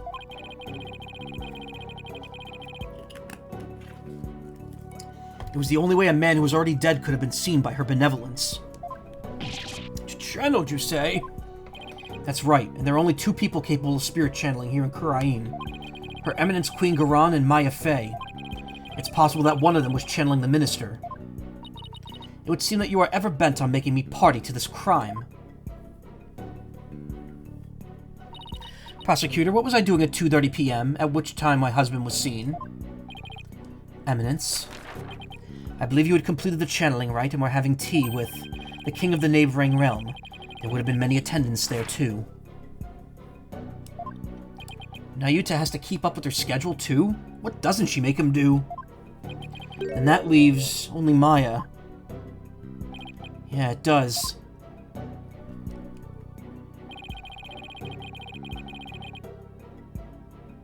Maybe someone was forcing her to use her power towards nefarious ends. The real killer could have been threatening her. That cannot be. So then, Inga's scream.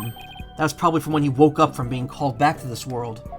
After all, that's when the flow of time would have picked back up for him after he died. So Minister Inga probably leapt to his feet thinking he just had a nightmare. Then realizing it was almost time for the hostage exchange, he raced off to Amara's tomb, not even realizing he was already dead. Then, the Benevolence really did see a dead man running.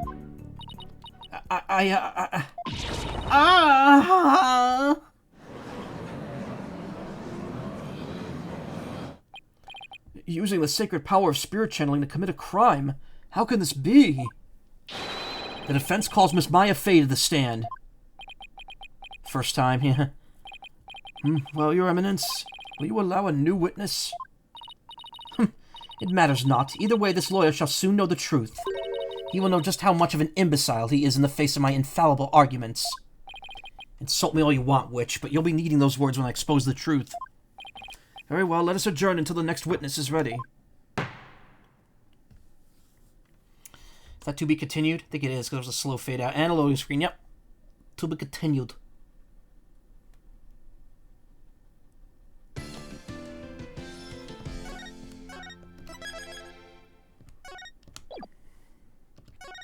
Agua time. I don't have a lot left here. May 19th, High Court of Kurain, Accused Lobby. Talk about some really close shaves. Well, you can't get a closer shave than a headsman's brand blades. That's for sure. The trial's not even over yet, and I'm already exhausted. Still, you were able to fight back the queen herself in there. Well, maybe with Miss Fey's help, I won't have to keep playing her game much longer. Speaking of which... This is a little late to be asking, but do you think she's well enough to testify, Mr. Wright? She slept all day yesterday out of exhaustion, apparently. That's all it was, so she should be okay. Barbed head, horn head. Oh, hello, Your Benevolence. Princess Rafa, you were really impressive in there. I am the royal priestess Rafa Padma Kurain. And I am prepared to face my father's death!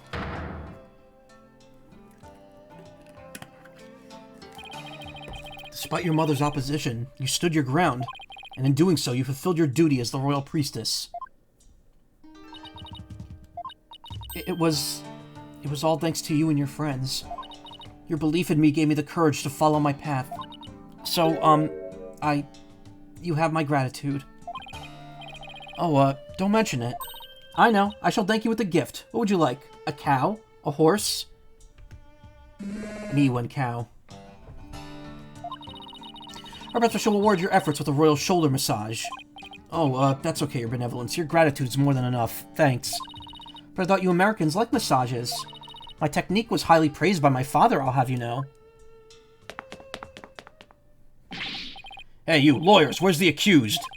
Huh? Dirk? That's a good question. I blew it big time, AJ. Dots? Shut up, you. What's going on? This scoundrel tried to escape with the accused. I'll take some food. What? We were able to nab him, but the accused is nowhere to be found. Where were you hiding him, you miscreant? I keep telling you, I got no idea where he went. I mean, yeah, we booked it together, but I lost track of him after that. So Dirk's on the lam now? Probably, but who knows? He vanished in the blink of an eye. Vanished? Want to know something, AJ? Dirk said to me, I can't put Amara in danger. I have to set her free before it's too late. What? Don't tell me he's gone to rescue her. But that's what I am telling you. That's why I helped him escape in the first place. Dots, do you realize what you've done? Well, what's done is done. Still, why'd you choose to go rescue her now? Maybe he didn't want to die with any regrets or something. You know, just in case he ended up on the chopping block. Why, Dirk? Thought you believed in me. Aw, don't be like that, AJ. He'll be back as soon as he frees Amara. You'll see. That's not the point, Dots. Listen, lawyer, you let us know immediately if the accused contacts you. Trial will now resume. See to it that you are ready. Wait, the trial's still on, even without the defendant? Those were Her Eminence's orders, so you will return to the courtroom at once. Let's go, Apollo. All we could do is see where the next testimony leads. I mean, technically, we don't need Dirk there, as long as we know he's in Khura'in. If we're found guilty, they'll just hunt him down. That said, I wonder if the bad ending happens now. May 19th, High Court of Khura'in. Good job, Dingus, yeah. Now then, let us resume the trial at hand. Your Majesty, my client seems to have gone missing. What do you think, Your Eminence? Should we proceed without the accused? Why not? My royal guard is searching for him as we speak. They shall find him soon enough, for they will not dare to keep me waiting. Yes, but what about the law governing court proceedings? You know what she's doing now? I shall simply revise it.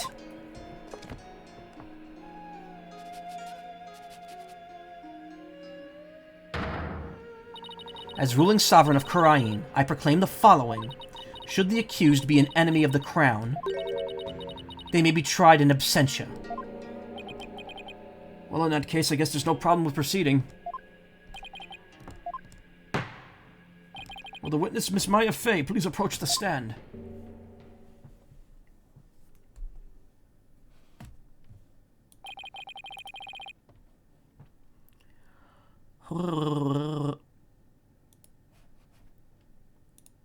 Sorry to summon you like this, Maya. Getting dragged out of bed and into court is not exactly a fun wake-up call, Nick. I'm sorry, Miss Fey, it was my idea. And you are? Oh, right. I'm Apollo Justice. It's nice to finally meet you. Oh, so you're Apollo. Nick's told me all about you. You're the new guy with the loud voice and a bit of an unreliable streak, right? Unreliable? Well, that was 2 years ago. You've come a long way since. So why was I called here, anyway? Yeah, that's right. Maya technically started her training before Apollo, the fourth game started. So that explains why she wasn't here the last 2 games.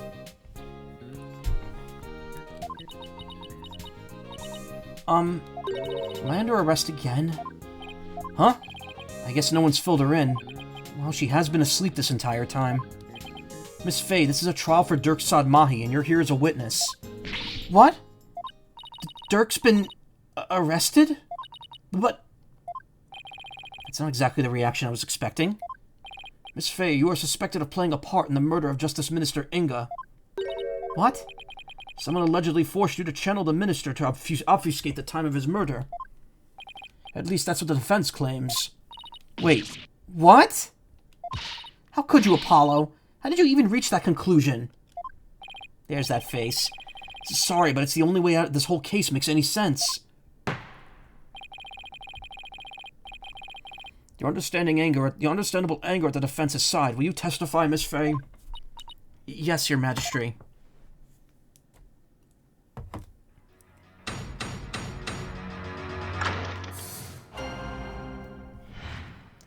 Channeling the minister.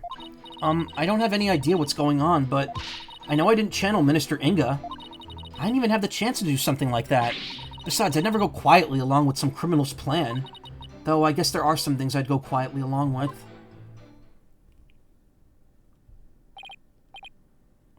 Seems the witness doesn't believe she's ever channeled Justice Minister Inga. And if her words prove to be true, defense, your entire argument becomes moot. You do understand that, don't you? Yes, of course. Doesn't seem like Miss Fey is lying. Apollo, Maya was being awfully secretive about something just now. I guess I better dig a bit and try to get her to open up to me first.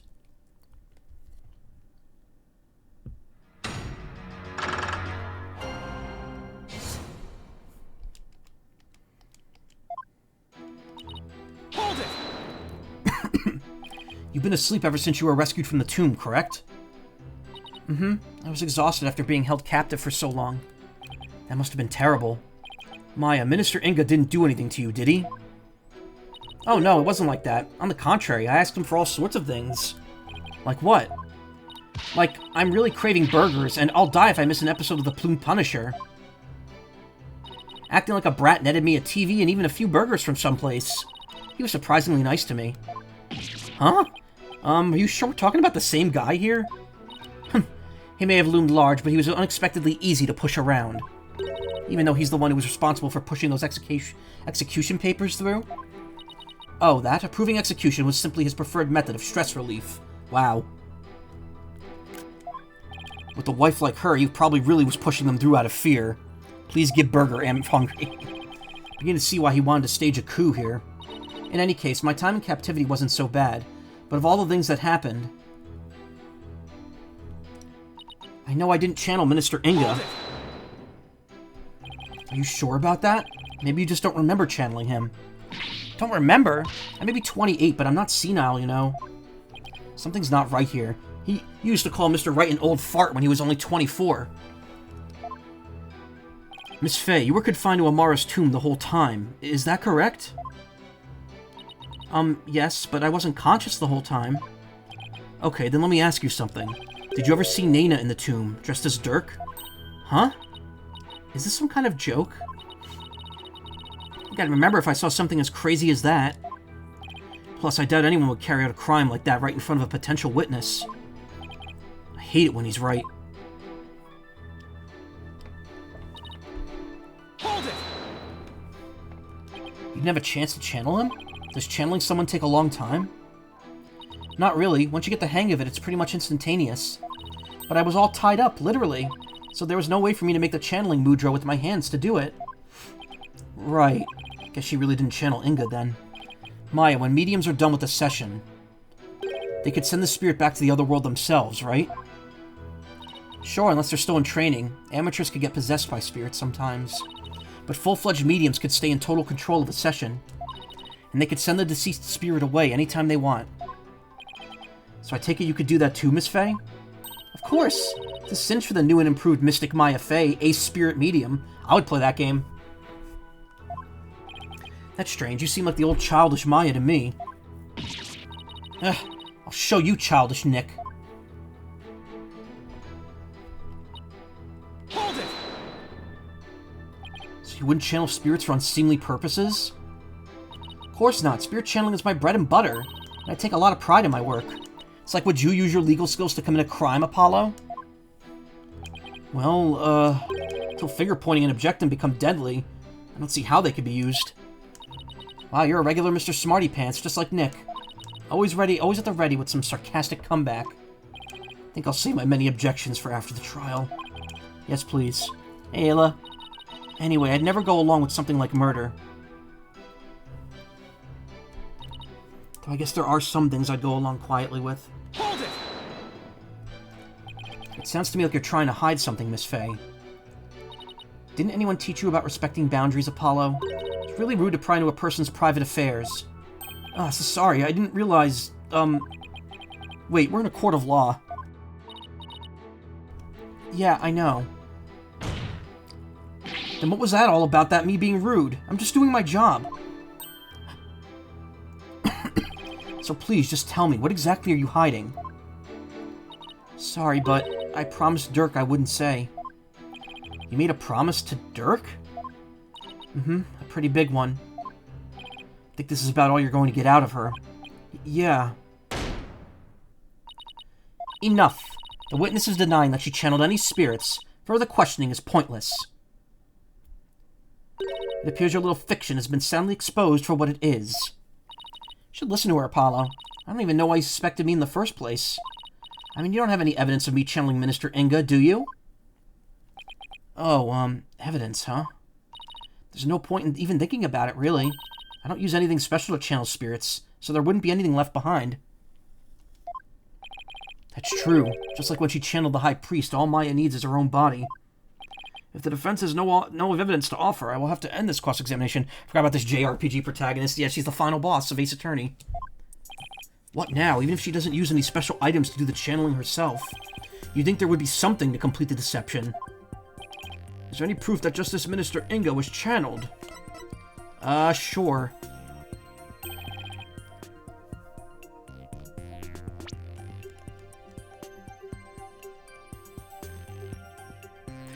That doesn't sound like her just saying, oh, what, her saying that you don't have any evidence of her channeling Minister Inga? Well, because she doesn't want to be tied to the crime. You bet there is. Really? Well, now. You're bluffing, I take it? I'll be fine. If we're right, then there must be some sort of proof to back us up. Time to do some serious thinking, Apollo Justice. Okay, we know that when Rafa saw her father, he wasn't dressed like Miss Fey, right? Right, because if he was, Rafa would have immediately known he was being channeled. So that means... he was dressed in his usual suit when Rafa saw him. Aha, good thinking, Apollo. This might be the perfect angle to attack from. Alright, let's have an answer from the defense. What proof do you have that Miss Maya Fey channeled Minister Inga? It's the button? Because if he was already killed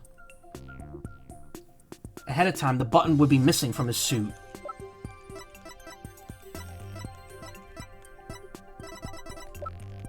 Take that! Is that a gemstone? We found this among the ashes of one of the tomb's incense burners. Does this gemstone ring any bells, Your Eminence? What? What was that doing in the tomb? Ah, so you do recognize it. But then, as his wife, how could you not recognize this gemstone button from your husband's jacket? I don't get where you're going with this. Channeling Minister Inga alone wouldn't be enough to fool someone like Princess Rafa, especially if she was wearing your clothes. So you would have had to change into the minister's clothes before channeling him.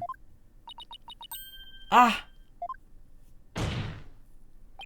Miss Fey, you used the minister's clothes as cover while going from his room to the tomb, where you burned them once you no longer needed them. What? Uh-oh. She seems genuinely surprised by that, Apollo. Objection! Miss Fey? Yes? Do you know my husband's name? It was, this part's great. Inga Karkul Kurain, right? That is correct, in part, but there's more. Much more. Inga Karkul, how could this name be any longer or more pompous than it already is, Kurain III? That is his true name. Could it be any longer? Due to its length, only a portion of it was ever made public. So, Miss Fey, did you know his true name? No, I mean, how could I? Precisely. Yet a medium must know both the face and true name of the one she seeks to channel. So yeah, it's Inga Karkul, how could this name be any longer or more pompous than it already is, Kurain III? How could this name be any longer or more pompous than it already is? I wonder how that is in Japanese. I think it's like the Jugemu thing, which is funny because the previous case was the Rakugo one. I actually just looked this up a little while ago, like a couple days ago.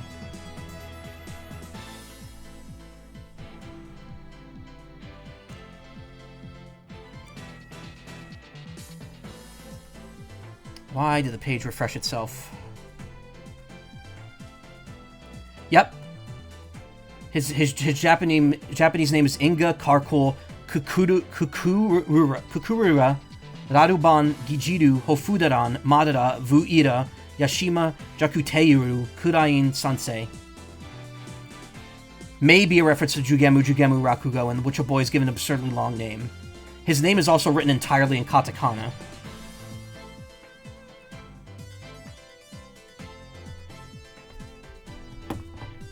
But yeah, it's meant. I think it's meant to be a joke, regardless of the language. So then, Miss Fey couldn't have channeled Minister Inga. Here's the longest name in gaming history. I mean, if you disregard titles, maybe. That's what I've been saying this whole time. Why would I randomly channel some old guy I didn't know and didn't like thanks to that last trial? I can't believe this. Apollo, I really don't think Maya's lying. However, your line of reasoning still seems credible to me. I agree, but there's something tripping us up in the details. Actually, this game ever get localized in other languages? I think I remember the 3DS version was only Japanese-English, unlike the trilogy. I don't know if they did more for this new release. I think the new release has more languages, just not here. I think the 3DS version, though, there was a European exclusive version, because remember, they were download only in America. But I'm not sure. I know the other ones might, maybe 5 was. I don't know. My throat hurts. I agree, but there's something that's tripping us up in the details. Maybe we're walking off some wrong assumption again. Apollo, I was thinking... Yes? Since I didn't channel Minister Inga, is it possible that someone else did? Someone else?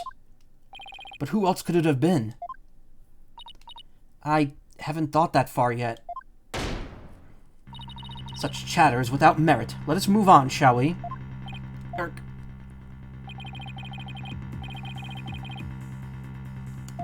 I don't care what Garan says. I'm going to figure this out.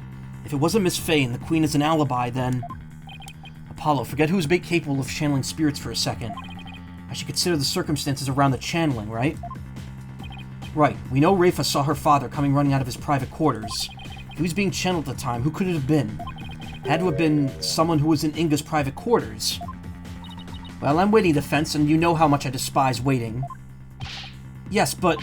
There's someone else besides Miss Faye who could have channeled Minister Inga. There's just one more person, and they were in Inga's private quarters. That person's our only hope now. So the defense believes there was another. Let's have your very serious answer then. With pleasure. Horned Devil. I'm gonna get a game over here and see if this is where the bad ending happens. Not secret ending. Who could have channeled Minister Inga? You, clearly. Take that!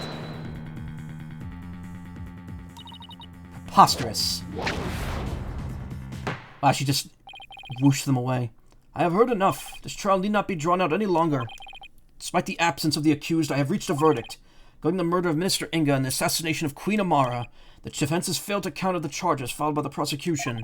In accordance with the law, I invoke the Defense Culpability Act against the defense. I will now pass judgment on the accused Dirksad Mahi and his defenders, Apollo Justice and Phoenix Wright. The court find these 3 individuals...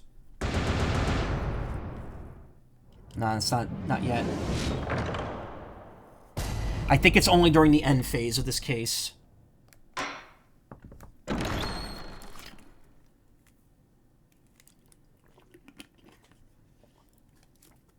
Is that instant death? I don't know. It was at least 2, but... They very rarely ever do full penalties in Ace Attorney. Mostly in the older games where you actually had like a health meter instead of just icons. It's worth 3.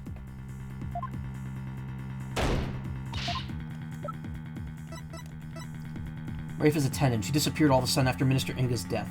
Take that! Nana, Your Eminence said it yourself. You said it. Your Eminence said it yourself. Wait. Your Eminence said it yourself. That's a weird, very weirdly worded.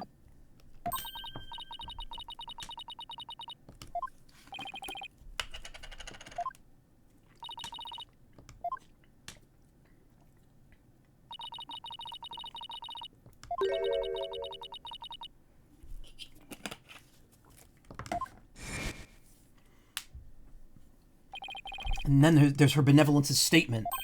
She said that Nana disappeared right after she entered Minister Inga's private quarters, the room from which Minister Inga himself came running out of not long afterwards. You are not seriously suggesting? It's the only thing that makes sense. Nana channeled Minister Inga and left his private quarters thereafter. That's why no one has seen her since. And why only the minister's shoe prints were found outside his residence.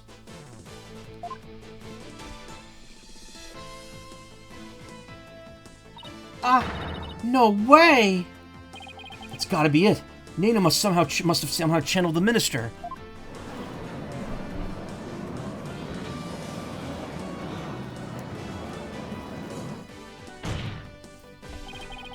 All the circumstantial evidence has fallen into place. You can't ignore it anymore. You can't claim Nana isn't connected to this case somehow. In light of this, the defense calls Nana to the stand. Well, Your Eminence?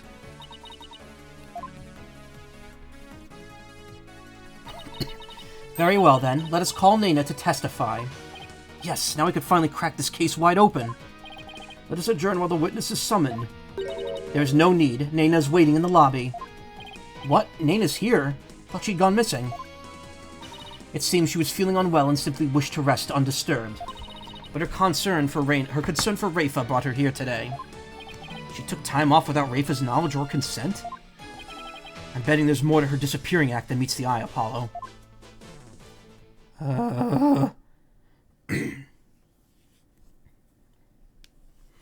Look at this sassy old lady. Miss Nena, do you understand why you've been summoned here today?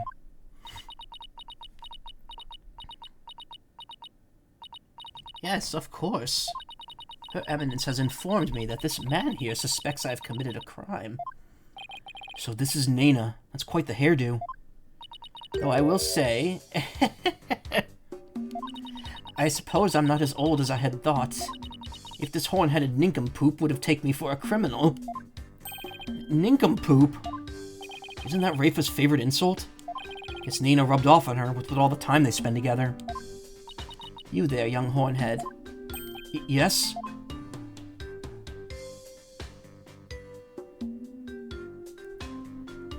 Unclean. You're accusing me of slaying Minister Inga and channeling his spirit, yes? What an active imagination you have.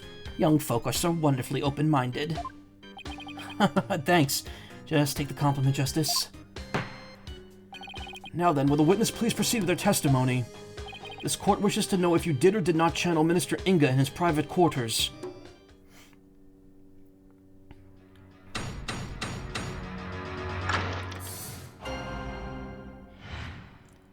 I'm no spirit medium, Sonny. I was feeling under the weather yesterday and decided to rest these weary bones. Besides which, a lowly servant such as I cannot possibly be an honorable spirit medium. Only members of the royal family can learn the art of spirit channeling here in Khura'in. After Queen Amara's passing, Her Eminence, Queen Garan, is the only spirit medium left. If you believe a medium to be the culprit, it would have to be that young lass, Maya Fey. And there you have it. It seems we have summoned her for nothing. Only those of the royal bloodline have the power of spirit channeling. That a servant such as Nena could channel spirits is a most unamusing jest. On the surface, anyway. But our line of reasoning has led us to this end, that Nena channeled Inga's spirit. Alright, the defense may now question the witness.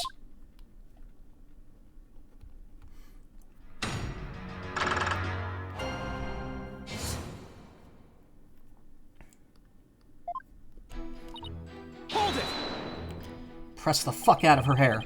Albie's dog stole your hat when you were in the courtyard yesterday afternoon. Was it after that you decided to take a rest? I had been feeling unwell all day and had pushed myself too hard. I kept feeling weak and dizzy, and that dirty mongrel only served to worsen my condition. Well, I sympathize with you, Nena.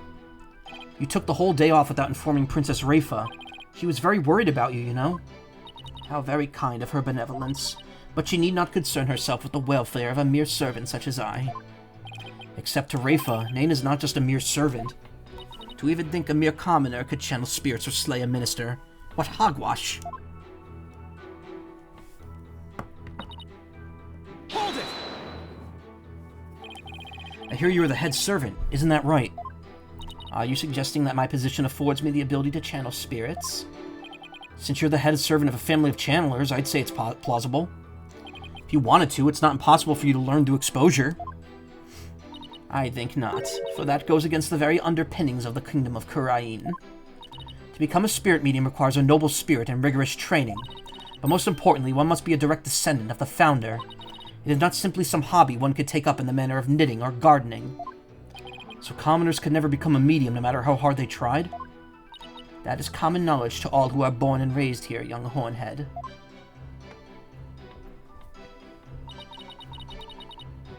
Hold it! Okay, then. What if you actually have royal blood in your veins, Nena? Like a distant relative or something. I am from a line of humble fishermen, all the way back to my grandfather's grandfather. I've never heard talk of royal blood or noble ancestry. Apollo, if spirit channeling is a secret art passed down from mother to daughter, then even with a royal ancestor, it'd be impossible to learn without the right training. It is as the Bobbed One says, it must be mentioned that this secret art is only taught here in the Kingdom of Khura'in and your country's Khura'in village. Why aren't things falling into place like I expected? I would ask the witness to continue her testimony. Hold it! Queen Amara was the victim of an assassination, right? Yes, oh, she was a beautiful, gentle soul. But she fell in love with a man of dubious origins, and was murdered in a terrible blaze. Fate can be so cruel. Except that she's actually still alive. Poor Nain is yet another follower of unwittingly praying over an empty sarcophagus. Amara, the queen who had been locked away, and her existence from this world erased. But the fact that she's still alive shackles Nayuta to Garan's will. Nayuta, the only reason you're still standing on by that woman's side is because you're afraid of what would happen to Amara otherwise, right? We need not recount such ancient history. Let's continue with the witness's testimony.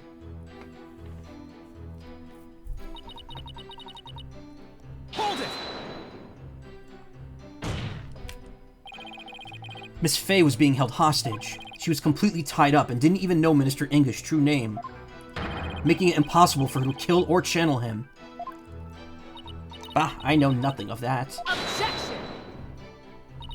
Listen, you horned devil. Were you not just insisting that it was Maya Fey who had channeled Minister Inga? My, how quickly you change your tune. No, I'm just quick on my feet when new information presents itself. Whoa. Also quick to force my biggest smile when times like these demand it. It's great that you're following my advice, Apollo, but try not to look so forced while you do it, would you? Nena is right about one thing, though. Only those of the royal bloodline can be spirit mediums in Khura'in. Common folk like us are out of luck. Yeah, I guess so. Still, I think I'll finally be close to connecting all the dots once I point out one very big thing.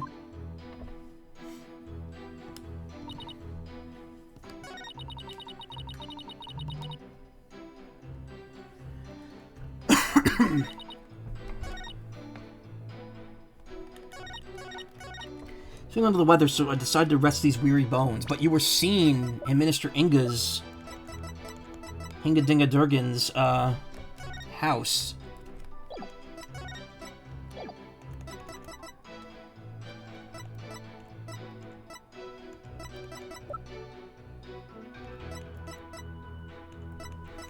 But there's no,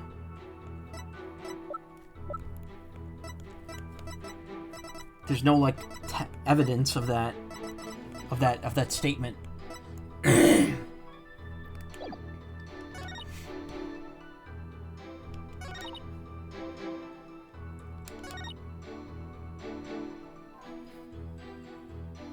Oh, well, it's about Queen Amara being alive, I guess.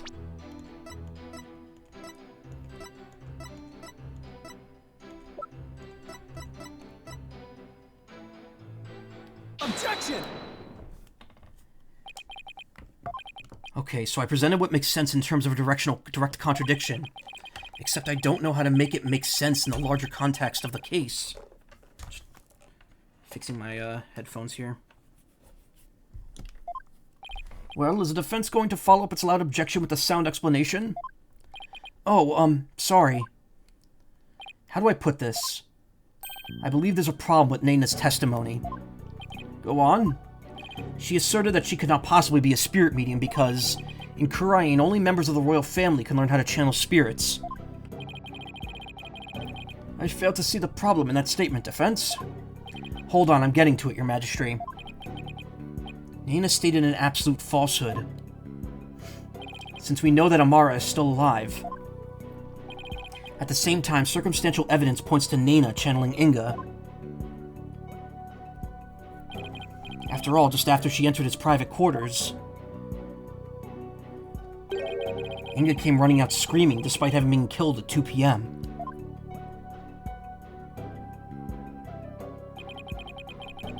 That would mean that Naina channeled Inga, even though supposedly only those of the royal family are capable of doing so. Wait. Is it too late to ask for a refund on my trip down the rabbit hole? Mr. Wright, You may think I've lost my mind with this bluff, but if I can at least establish the possibility, I think it'll give us the break we need. Wait a sec. Are you going to propose what I think you are? Yes, it's a huge risk, but I think there's a chance I can prove it.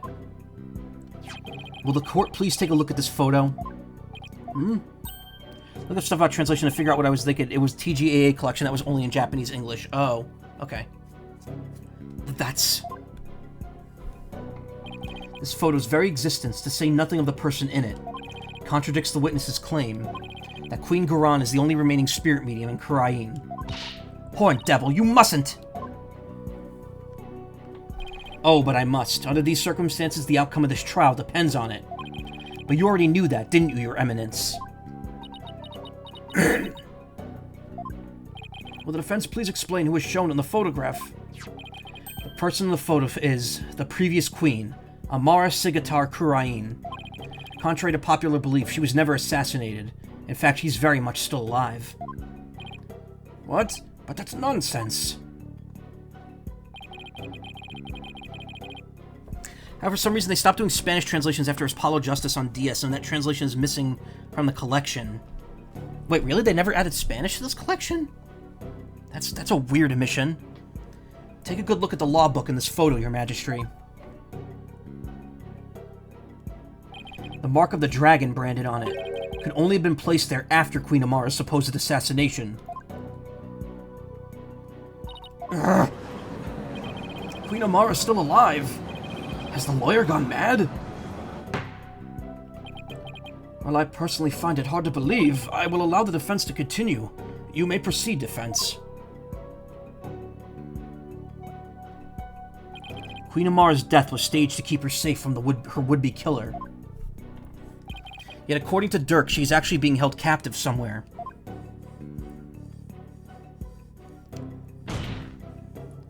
But the real truth is that Queen Amara is not being held in confinement. Rather, she walks freely among us. Where is it? Among us! Had to. Here, in this very courtroom today. But how?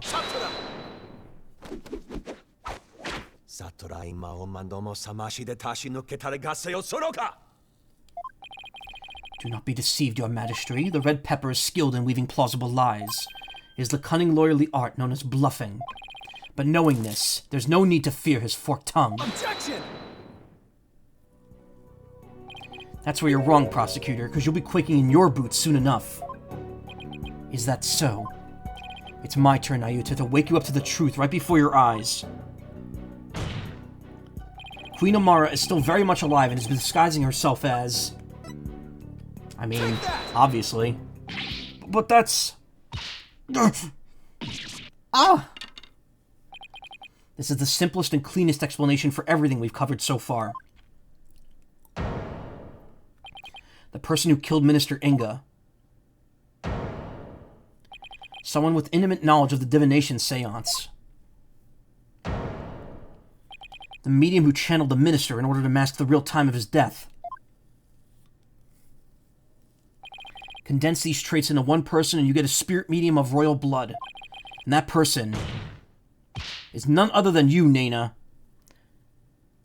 French translations actually state the games take place in Paris. Oh, weird. Your true identity is the former Queen Amara and the killer we've been looking for all along. What? Objection! Have you finally lost your mind, Mr. Justice? What you say is beyond blasphemous, even in the depths of hell. Anyway, cool twist. Oh my, such frightening allegations. Indeed, and absolutely ludicrous to boot. Her Eminence Queen Amara yet lives, and is actually Miss Nana here? You've truly gone off the deep end. You don't have to take my word for it. In fact, a certain someone can help me prove it. Your Eminence. If Queen Amara truly is dead, you should be able to channel her spirit right here, right now. Isn't that correct?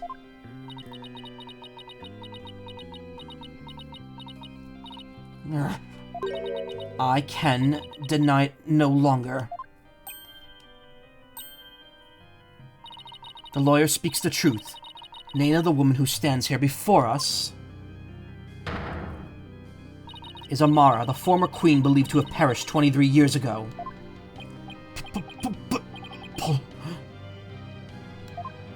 Polkunka!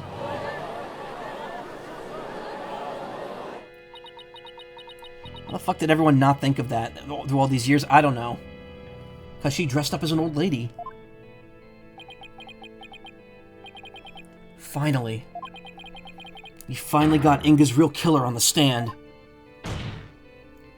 Nana, no, Amara Sigatar Kurain. Please drop the act and tell us what really happened.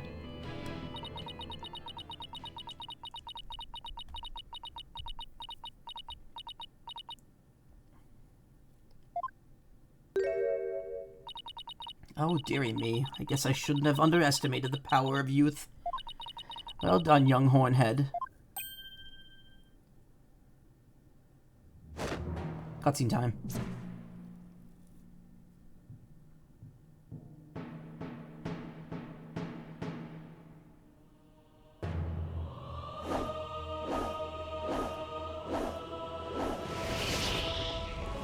She's mega evolving.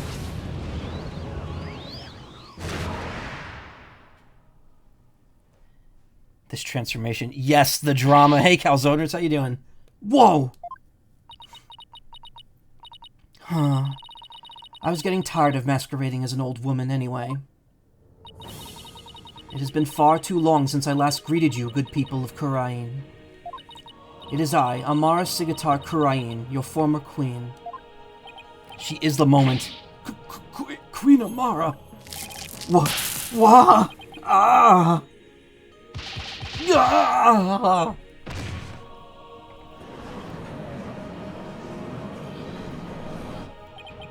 And I thought Garon's makeover was extreme. Can it really be true? You're alive and well. As an old woman, how old is she now, though? Well, she's 44.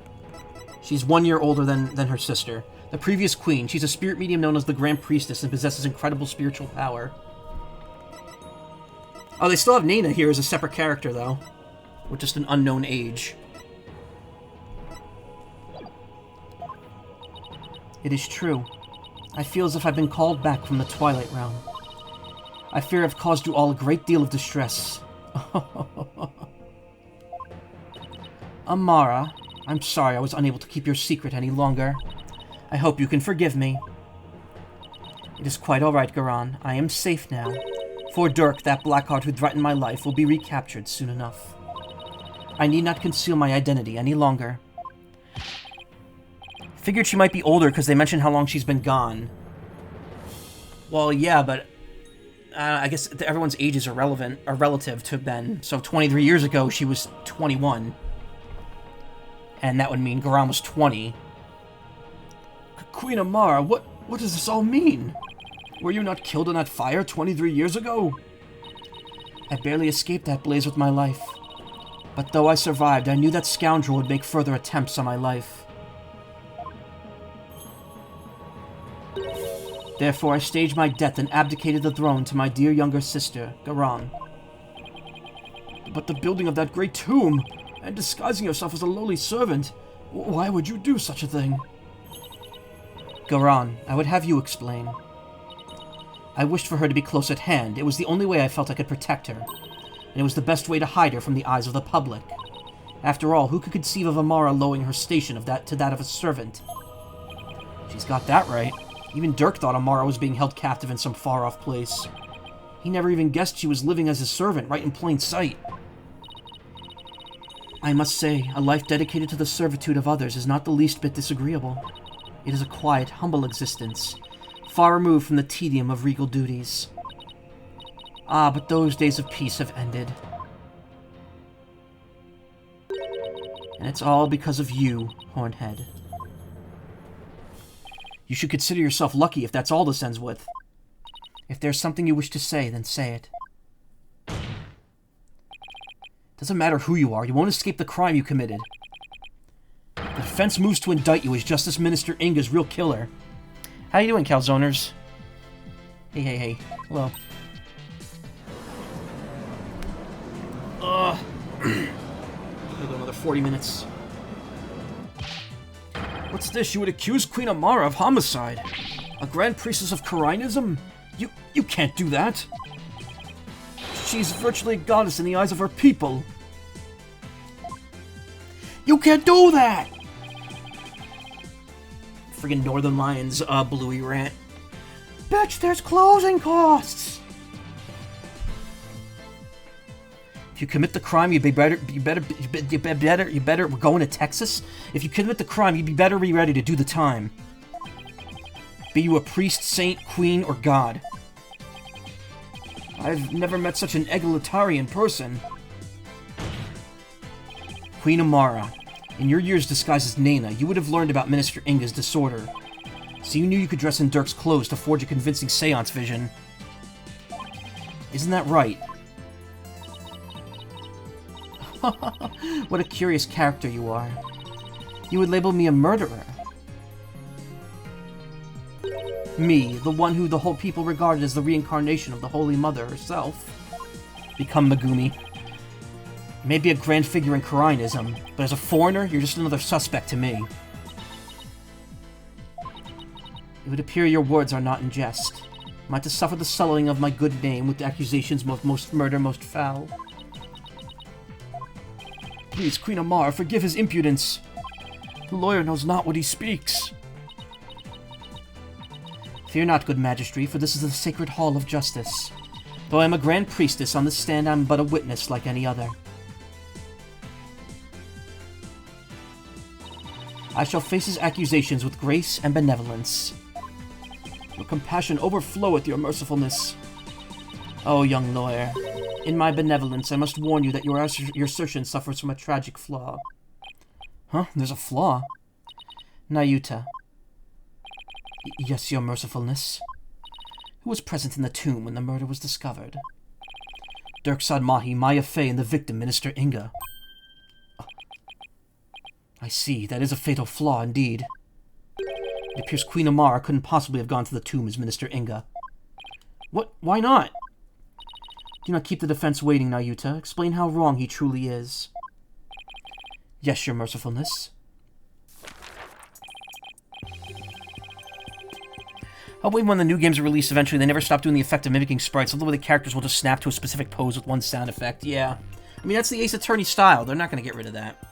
Unless the next Ace Attorney game is, you know, Ace Attorney. It's just called Ace Attorney, and it's a remake of Phoenix Wright, but with, you know, photorealistic characters. And some online mode being sold for $60. I would still play it day one, just like I'm going to play Star Fox day one. Her Benevolence Princess Rafa saw Minister Inga enter the tomb around 2:30 p.m. Yet you, the defense, claim the person she saw was the minister being channeled by Queen Amara. However, if her mercifulness had channeled him and moved to the tomb, then, once she was done channeling, Queen Amara would have re-emerged and been left stuck in the tomb. Oh, yeah. This game does push the smoother animations a bit more than Dual Destinies, but yeah. Example, the Queen's arms here, even, yeah. Well, I mean, that's also just because that's, like, it's conducive to her personality. Had she tried to exit before you all arrived, Princess Rafa, who had been looking down upon the courtyard, would have seen her. However, her benevolence saw nothing of the sort. In conclusion, Queen Amara could not have left the tomb without being observed. And yet, was she there in the tomb when the murder was discovered, defense? No, she wasn't. Now do you see? Your flimsy claim has been uprooted like a sapling in a flood. Well, that was entertaining, Prosecutor Sadmahi. Assume the prosecution of this case and clear your mother's good name. You wish for me to take over? Yes, prosecute your father to save your mother.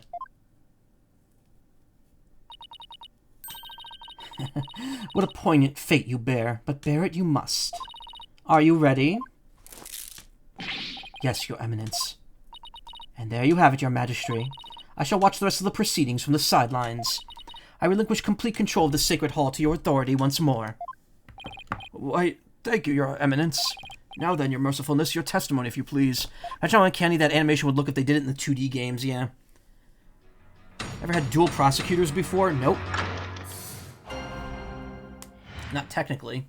The lawyer's theory is absurd.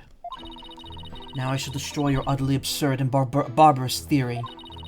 I was not anywhere near the tomb following the murder. Were your theory correct, I would have been in the tomb once I had stopped channeling. My husband Dirk is the killer, but he has fled from this sacred hall. May the Holy Mother rain judgment upon the traitor Dirk Sadmahi for his crimes. Oh, such marvelous testimony. You truly are a treasure, Your Mercifulness. This, too, is but by the grace of Her Holiness. No doubt my unmasking here today was her will as well. Oh my, the Holy Mother, you say? Yes, surely Her Holiness has guided me to this witness stand. Yeah, she gets animals. To the purity of the truth. Deer, 2 birds, a tiger. I thought they said they didn't have any. They said they didn't have any lions in Korean. Never said anything about tigers. Oh, how magnificent! Queen Amara, the Holy Mother's messenger, here on Earth. Oh, yeah, they're just there too, by the way. Praise be for Queen Amara. Blessings, blessings upon her mercifulness. Where do those animals even come from? Now then, the defense may question the witness. But remember, she's the Grand Priestess, so disrespect will not be tolerated. That means no pointing out conflicts, inconsistencies, or other flaws in her testimony. Pokemon Double Battle. Oh, look, the picture's back to Nayuta.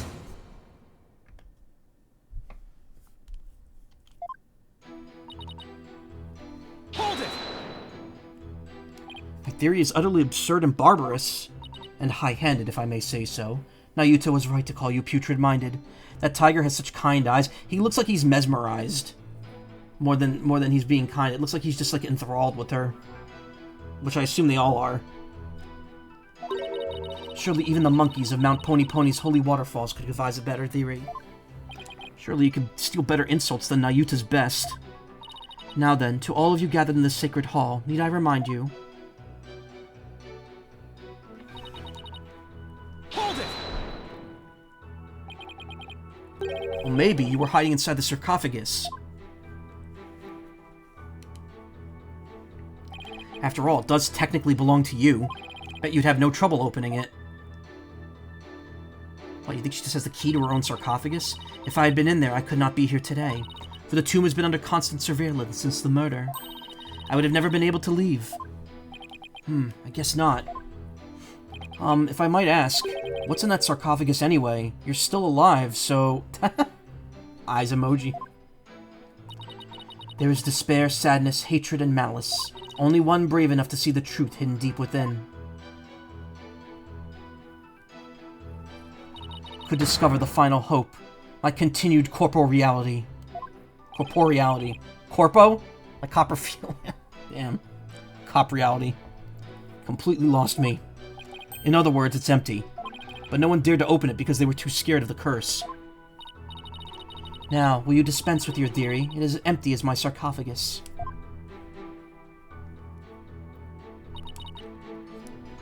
Hold it! I'll admit you weren't in the tomb after the murder. Very good, but that very truth refutes your theory. Even if I had channeled Minister Inga and entered the tomb, the moment I ceased channeling him, I would have re-emerged at the crime scene.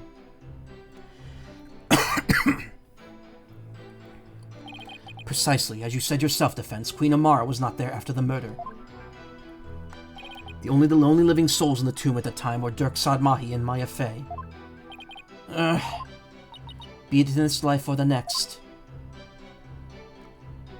There is no escaping such simple truths.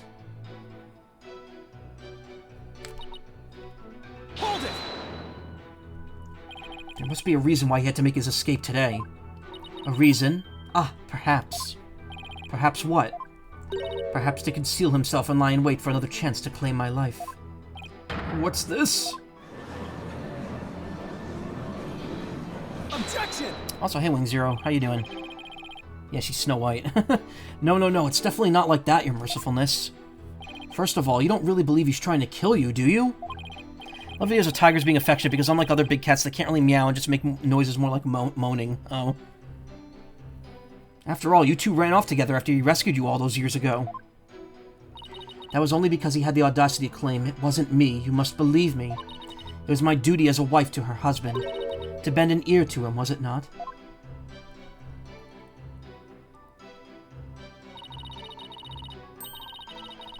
Communication after disagreement is the secret to a long and happy marriage.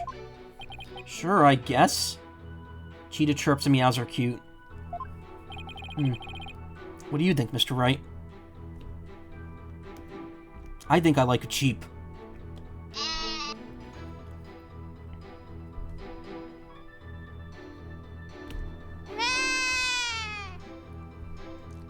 I burped while I was saying sheep there.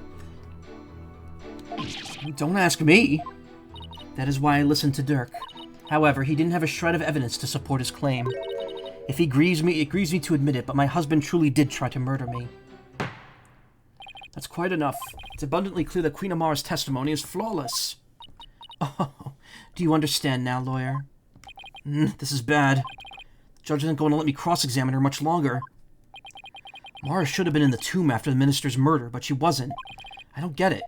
How did she just vanish from the scene of the crime like that? It shouldn't be possible for normal people to. For normal people. Ah, maybe. Maybe what? Your Majesty, I think I could explain why Queen Amara wasn't in there in the tomb after the murder. Very well, defense, do explain. I believe it was accomplished through a method only she is capable of. And by using this special method, it would be possible for her to literally disappear. Normal, yeah. Well, don't keep us waiting. Let's hear it. How did Queen Amara disappear from the tomb? She hid in the sarcophagus. She clung to the ceiling. I want to see what that one is. I know it's wrong, but... Queen Amara must have clung to the ceiling. Yes, she was hanging off of it. Like one of Datz's dried geckos.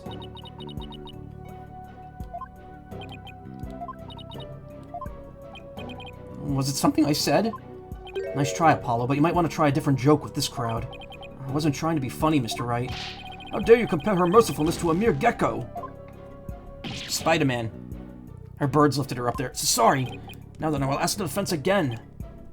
She channeled someone. All she had to do was channel someone.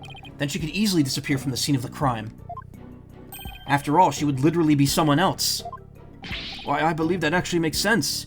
She's a sticky hand, yeah. What do you have to say to that, Queen Amara? You believe that I, a Grand Priestess, would use the sacred power of spirit channeling to commit murder?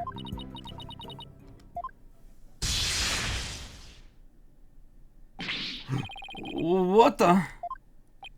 Eek! Mercy or mercifulness!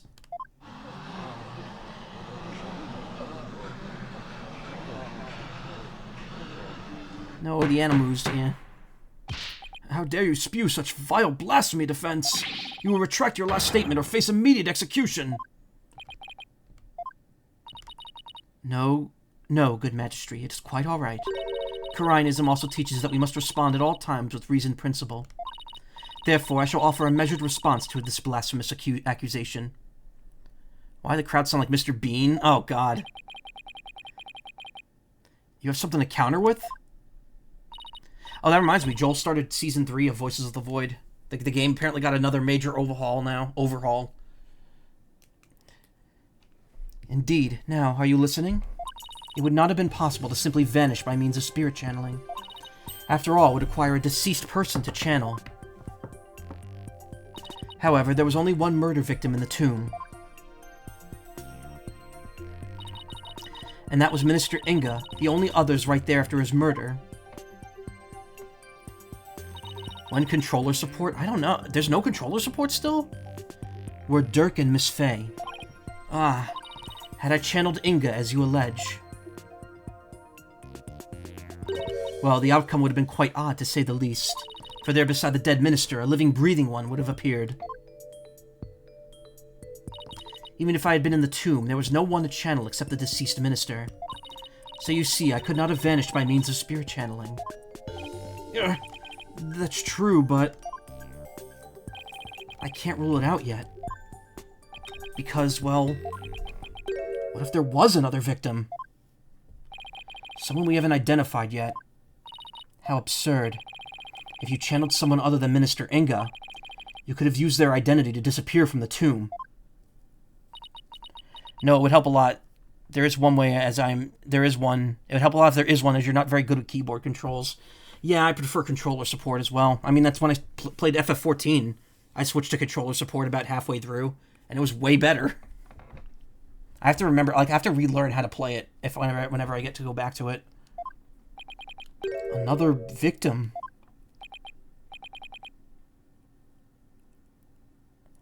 Queen Amara. Please add your last statement to your testimony. This could explain everything. Wasn't there some sign of another victim there in the tomb? And yet, why do I sense I'm not going to like about what I'm about to find out? They're trying to help with the Steam controller, trying to help sell the Steam controller, since the original Steam controller was made for games like that, without proper controller support. Do you see that if you drop the Steam controller, like 3 feet onto a soft surface, it does like the Wilhelm scream?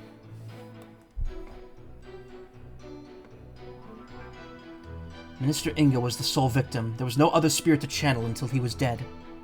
Hold it! What a wild thing to include. It's very memey. It's very memey and silly, and that's not real, is it? I think it is real. It was posted by an account, like an actual, like, normal account.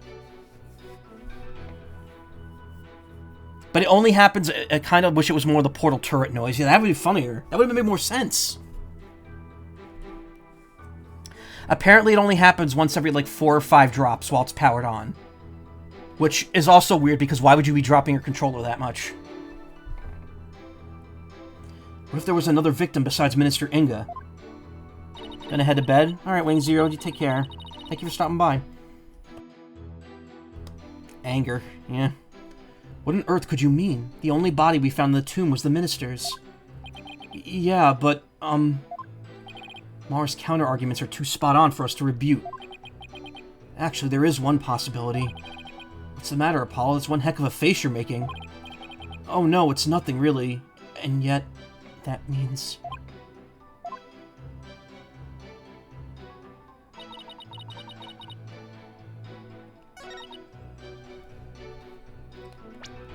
There's no other spirit to channel until he was dead.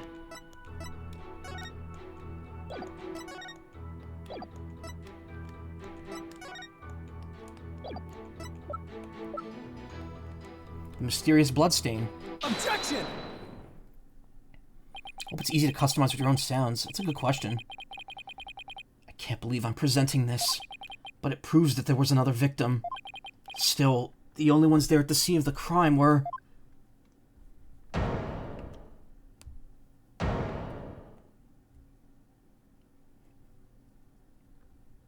No, it can't be.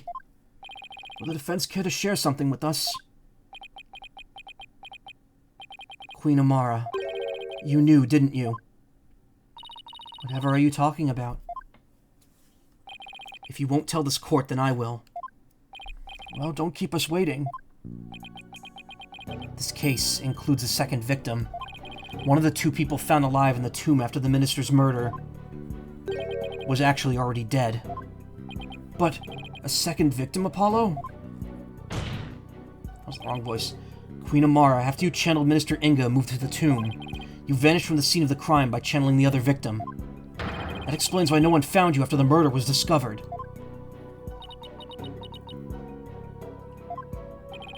Oh, you putrid pepper of all the half-witted buffoonery to come tumbling from your lips. But suppose I indulge you and play along with your little delusion.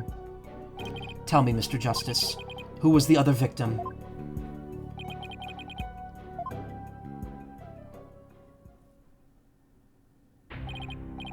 There's no way this can be true. But... No, I can't stop now. If this is the truth, it's the only way forward to solving this case. The other victim who Queen Amara channeled was...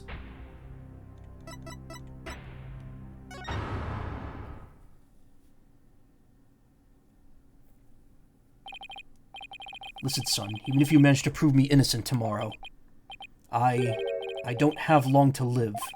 There's no escaping death now that it has its sights set on me. Dirk knew everything, but he couldn't bring himself to tell me. I have one more big secret. I'm afraid I can't tell you what it is. I'd be betraying a certain someone if I did.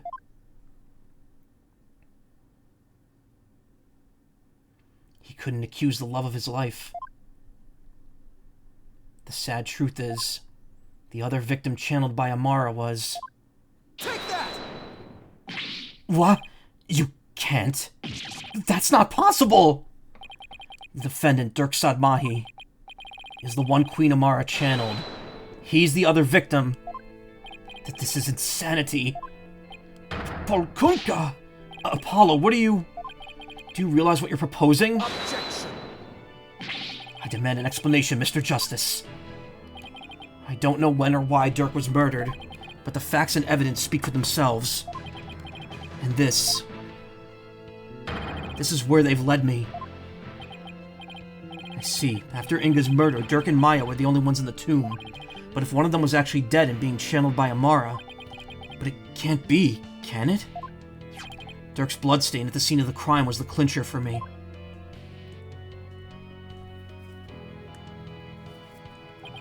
He wasn't even injured, so how could he have possibly bled that much? The only logical explanation is... Dirk had also been murdered. That's enough. Your explanation cannot be the truth.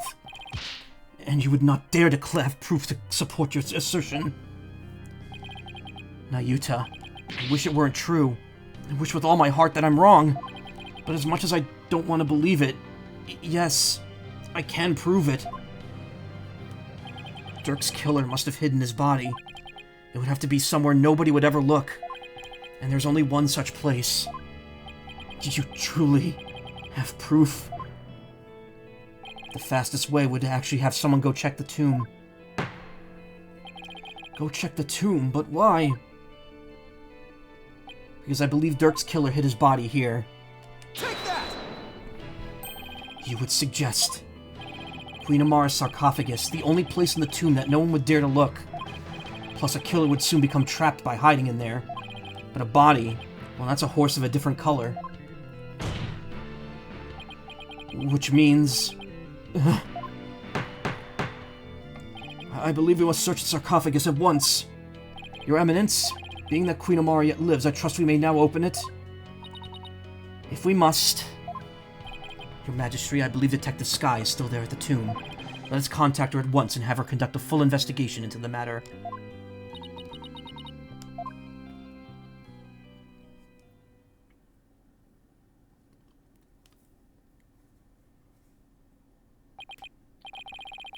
Now then, Detective Sky, your report, if you please.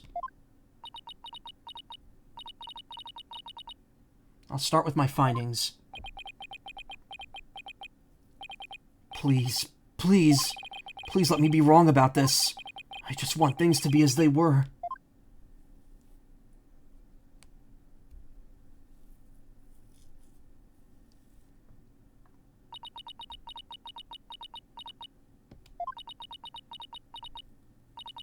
A search of the sarcophagus revealed a body that appears to be several days old. A body?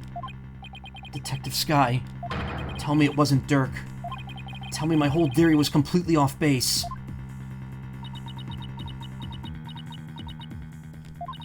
I have a photo of the body, and I have positively identified it as...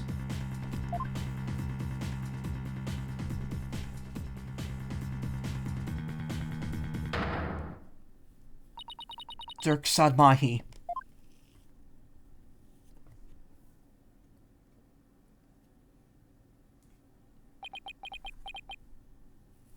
Dirk!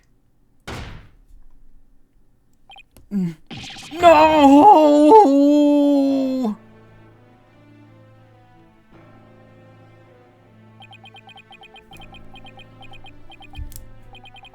Why? Why'd this have to happen?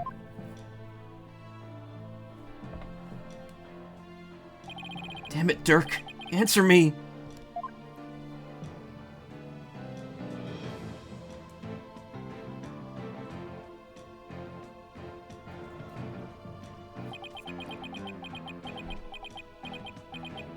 Several days old, so that means Dirk was already dead when he saw Apollo. Because several days ago, he was in America. So this whole time, this whole chapter, he's already been dead. How can this be?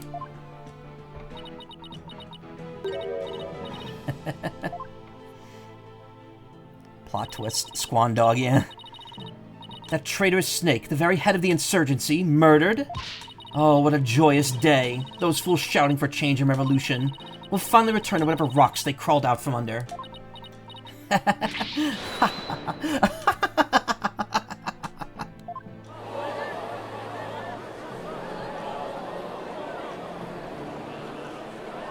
Fucking evil, yep.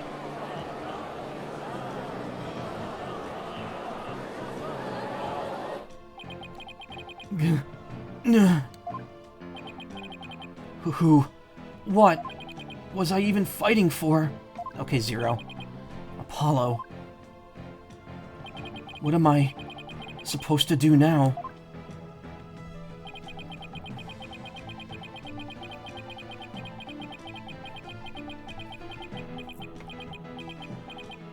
I think now is when the special game over can happen. Once you confirm that Dirk is dead.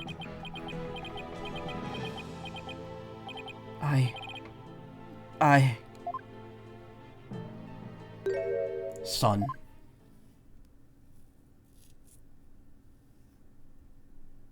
A lawyer. Should never look the way you do right now. A dragon never yields. They didn't pay me for the voice line for that part. Even when wounded, a dragon bites down hard and never lets go till its dying breath. It glares, it roars, and it latches its jaws firmly onto its prey till the bitter end. That's what lawyers do to get to the truth. I had to save the $5 for lunch, yeah. But, Dirk, what if the truth is that you're... Apollo, in court tomorrow, you may find yourself faced with a truth that is difficult to accept. But I know you, and I know you can handle the truth, no matter what it turns out to be. I know that because I believe in you. You're my son, after all. You believed in me that much, Dirk.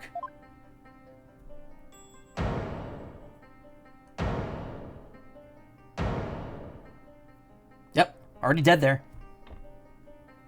How's that for a twist?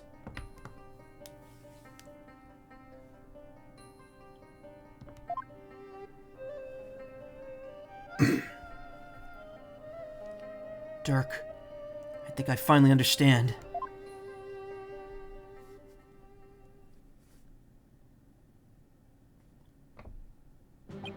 I can't yield. Not now. Not ever. Not after Dirk believed in me, despite knowing what he was about to happen. Besides, Dirk left me with two things I must do. Go, man, go.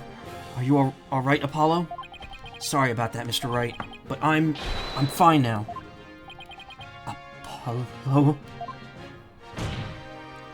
Detective Sky. Yes? How sure are you that the body's been there for a few days? I'm positive. No autopsy's been performed yet. No autopsy's been performed yet, but I'd say it's been at least 3 days. Fortunately, the low temperature inside the sarcophagus kept it from decaying. Oh, and the chest area bore 3 gunshot wounds from a small caliber weapon. I believe they are the cause of death. Dirk's corpse photo. More than 3 days have passed since his death. He was shot 3 times in the chest. At least 3 days, huh? That means Dirk was already dead by the time he came to visit me back in the States. But then who was channeling him?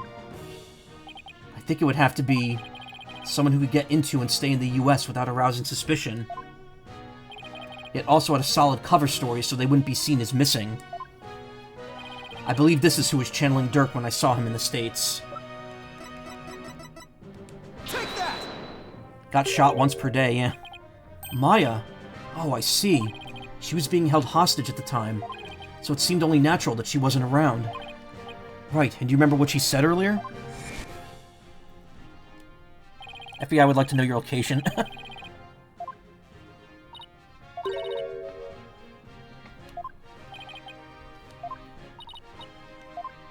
And that's why he disappeared when Dots was trying to get him to escape. Because Queen Amara was still channeling him up until this morning. And then she let him go, and that's why Nana suddenly showed up in the court lobby. Dirk didn't want his own death to be known. The other members of the Defiant Dragons would lose all hope if they found out, and that would snuff out the flames of revolution for good. Miss Faye, Dirk told you to keep quiet about this, didn't he? I guess. It's no use hiding it anymore. Yes, I promised not to tell. Dirk made me promise before he died. So I was right then. Apollo? There's something I need to tell you. It's about, you know, Dirk's final moments.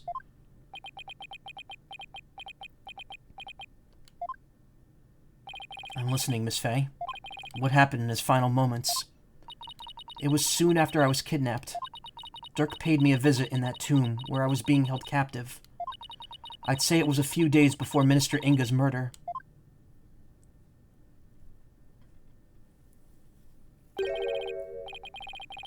Hey, young lady, time to get you up and out of here. Oh.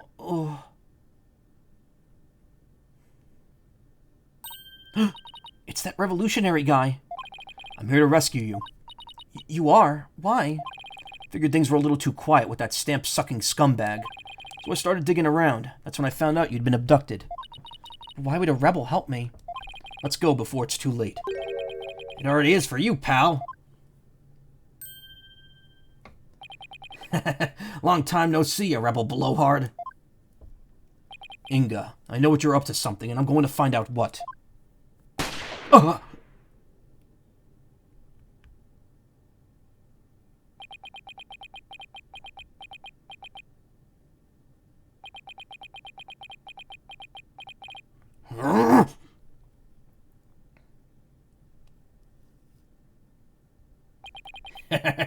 That's kinda smart. You've become a real thorn in my side, see? So it's time for you to be pushing up daisies. Dirk!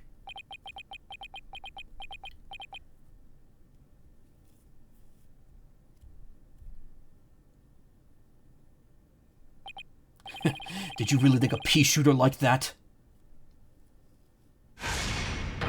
could kill a dragon? What the? And that's the bullet that was in the urn. Oh man, what are you, some kind of freak? Not nuts to this!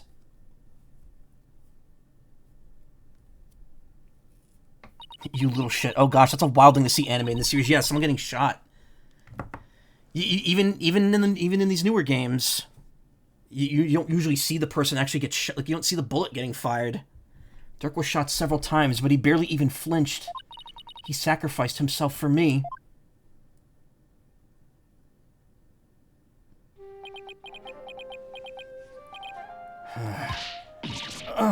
These ropes. I've got to help you. Relax, it's going to be okay. Sorry things turned out this way, but it doesn't look like I have much longer. No, don't say that. You're a spirit medium, aren't you? When I'm gone, I want you to channel my spirit. Stop it, don't give up like that. If you do, untying a rope like that'll be child's play. No, please hang in there. You could still make it. Also, how would she be able to summon him with her arm tied like that? Happy to know that Ass got what he deserves. Yep, that's it, everyone needs therapy.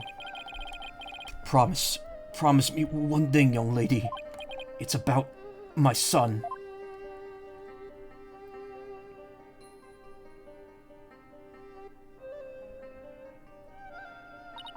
Dirk was talking about you, Apollo. He said he wanted to see you one last time. So he asked me to return to the US and channel his spirit. He really said that? Mm-hmm. He also said he's been meaning to visit you for years, but kept putting it off. Somehow this game got a T rating instead of M like Dual Destinies. Yeah, it's really weird that Dual Destinies got an M rating. Probably because of the mention of lesbians in the final chapter, and they were like, that's too spicy. And that this was his last chance.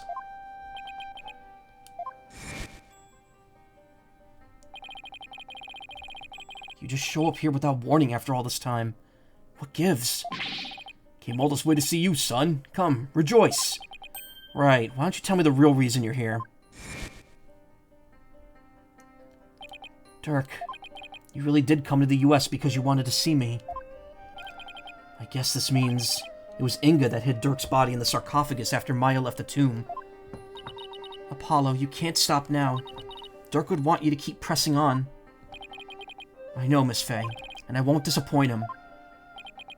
I just didn't like the visual of a child covered in blood. Oh, maybe that. Defense, if you are ready to proceed, I would have you first answer this. I don't know. I think, yeah, it might have been the cutscene of Athena covered in blood from, like, her flashback. This is hitting too close. Yeah, I know. I'm actually going to stop in a minute. This is the exact point I wanted to reach. Do you believe that the accused's death will impact what we know about the case? Yes, and I believe I can explain everything now. Very well. Your explanation, please. Dirk entered the tomb at 3 p.m., the time the hostage exchange was to take place. Or rather, Dirk, as channeled by Miss Faye, did. Now, by the time he entered the tomb at 3 p.m., Minister Inga was already dead. I say that because we know the minister was murdered at 2 p.m. But there was someone else in there. This person was already hiding in the tomb, waiting to channel Dirk in place of Miss Faye. Take that! It was you, wasn't it? The fact of the matter is, Queen Amara killed Minister Inga at 2 p.m. She then went to his private quarters and channeled his spirit. The minister, thinking he was going to be late, hurried to the tomb for the hostage exchange. But once in the tomb, Queen Amara stopped channeling Minister Inga and hid herself. Then, when Dirk entered at 3 p.m., she snuck up from behind and forcibly drove Dirk's spirit out of Miss Faye's body. And that's why Maya was so exhausted, because she was channeling him for like multiple days here. Drove his spirit out of her body. Impossible. Objection! Actually, there is a way to do that. With the Magatama of parting, that is. Using one, anyone could drive a spirit out of a person's body, even if it refused to leave. Ugh. Are you telling me that extra pale brown Magatama in the tomb was... Oh, I completely forgot about that. Was that even entered into evidence? No, it wasn't. It'd be interesting how this game is a battle between faith and law, yeah. Also, hey Jacob, how you doing?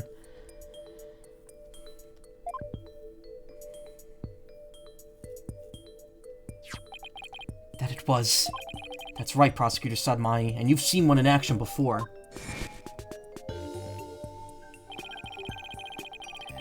Dual Destinies actually got re-rated as T, with this collection being T overall, yeah. You saw the glowing red Magatama sent the High Priest back to the Twilight Realm.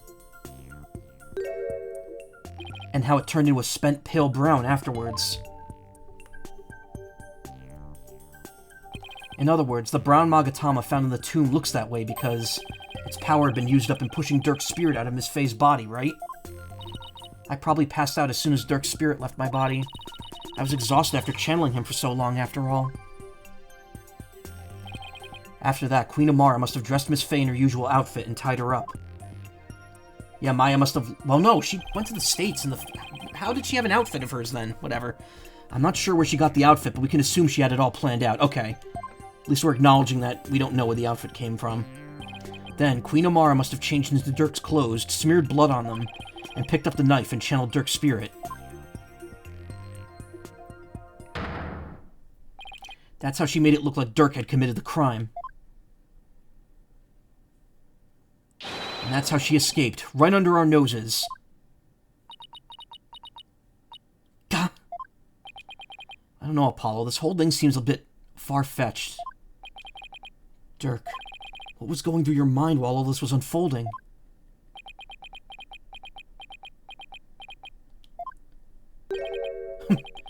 So ultimately, it was all for naught. Ayuta? Those dreams of revolution Dirk was always spouting. They placed nothing but false hope in the minds of the people. And in the end, they were simply fantasies. Now, Yuta, how can you?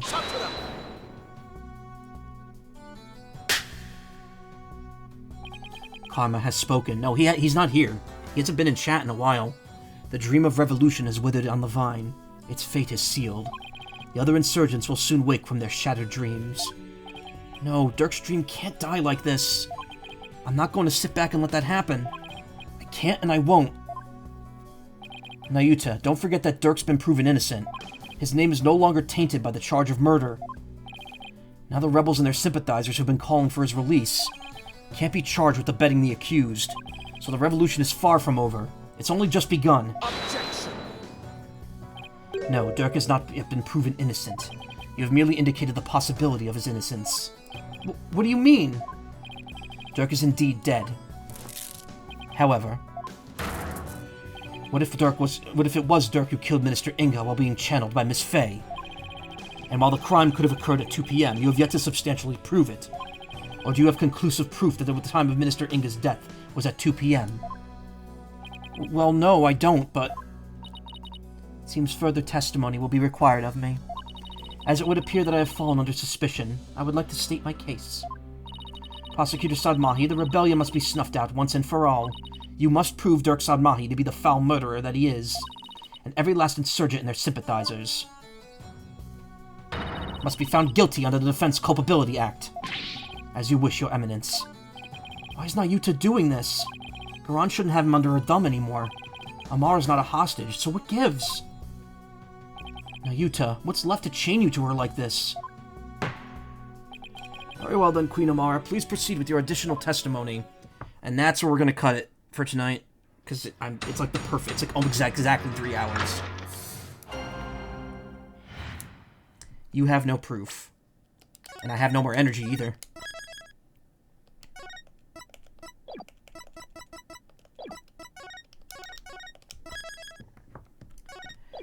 Classic double save. It's past 3 hours, yeah. Well, counting the ramble, it's 3 hours and 15 minutes.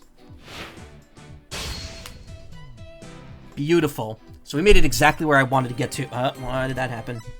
So we made it exactly where I wanted to get to. If I hit this in the right way, I should be able to finish this in one more stream. That said, tomorrow I may do more than just this. I don't know. We'll have to see. I may do Tomodachi Life, and I may do Pokemon Champions for a little bit, but it depends on if the new season of Champions is interesting, or if it's just the same shit, or if my microcontrollers get here for Tomodachi Life, because I gotta set that up. But either way, you can expect a stream tomorrow and Thursday. You can expect 2 more Ace Attorney streams, and maybe some other stuff. I might try to do a Saturday stream this week, just because I've been putting off doing those. And I think I might finally do a game that someone's been asking me to do for quite a while. Random thought I had earlier, if AA7 released closer to when the Switch first came out, they might have stayed away from the fake sprite style. But if it was made now, they'd probably stay faithful. Yeah, after releasing all the collections, they probably are just like, you know what? Let's just do what works. It's probably cheaper anyway.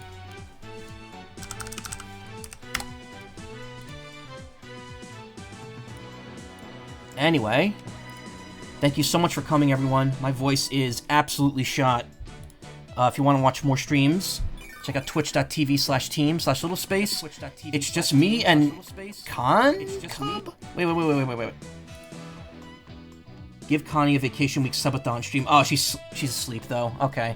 I was going to say, seeing Con Cub, the team founder, on at 4 in the morning is something, but she's asleep, so... It's kind of just sending people to nowhere then. In that case, Black and Yellow is 100. They have 178 views. How? How? Champions of Seasons already? The mobile version comes out next month. Oh, really? Okay. That might get me into it more. You know what, though? I'm going to say this. I was doing great in Champions until I hit Ultra Ball Rank 1, and then all of a sudden I could never win another game. I got knocked all the way back down to the beginning of Rank 2, and it's infuriated me that I didn't make it to Master Ball. I was so close. And I completely lost all the motivation to play.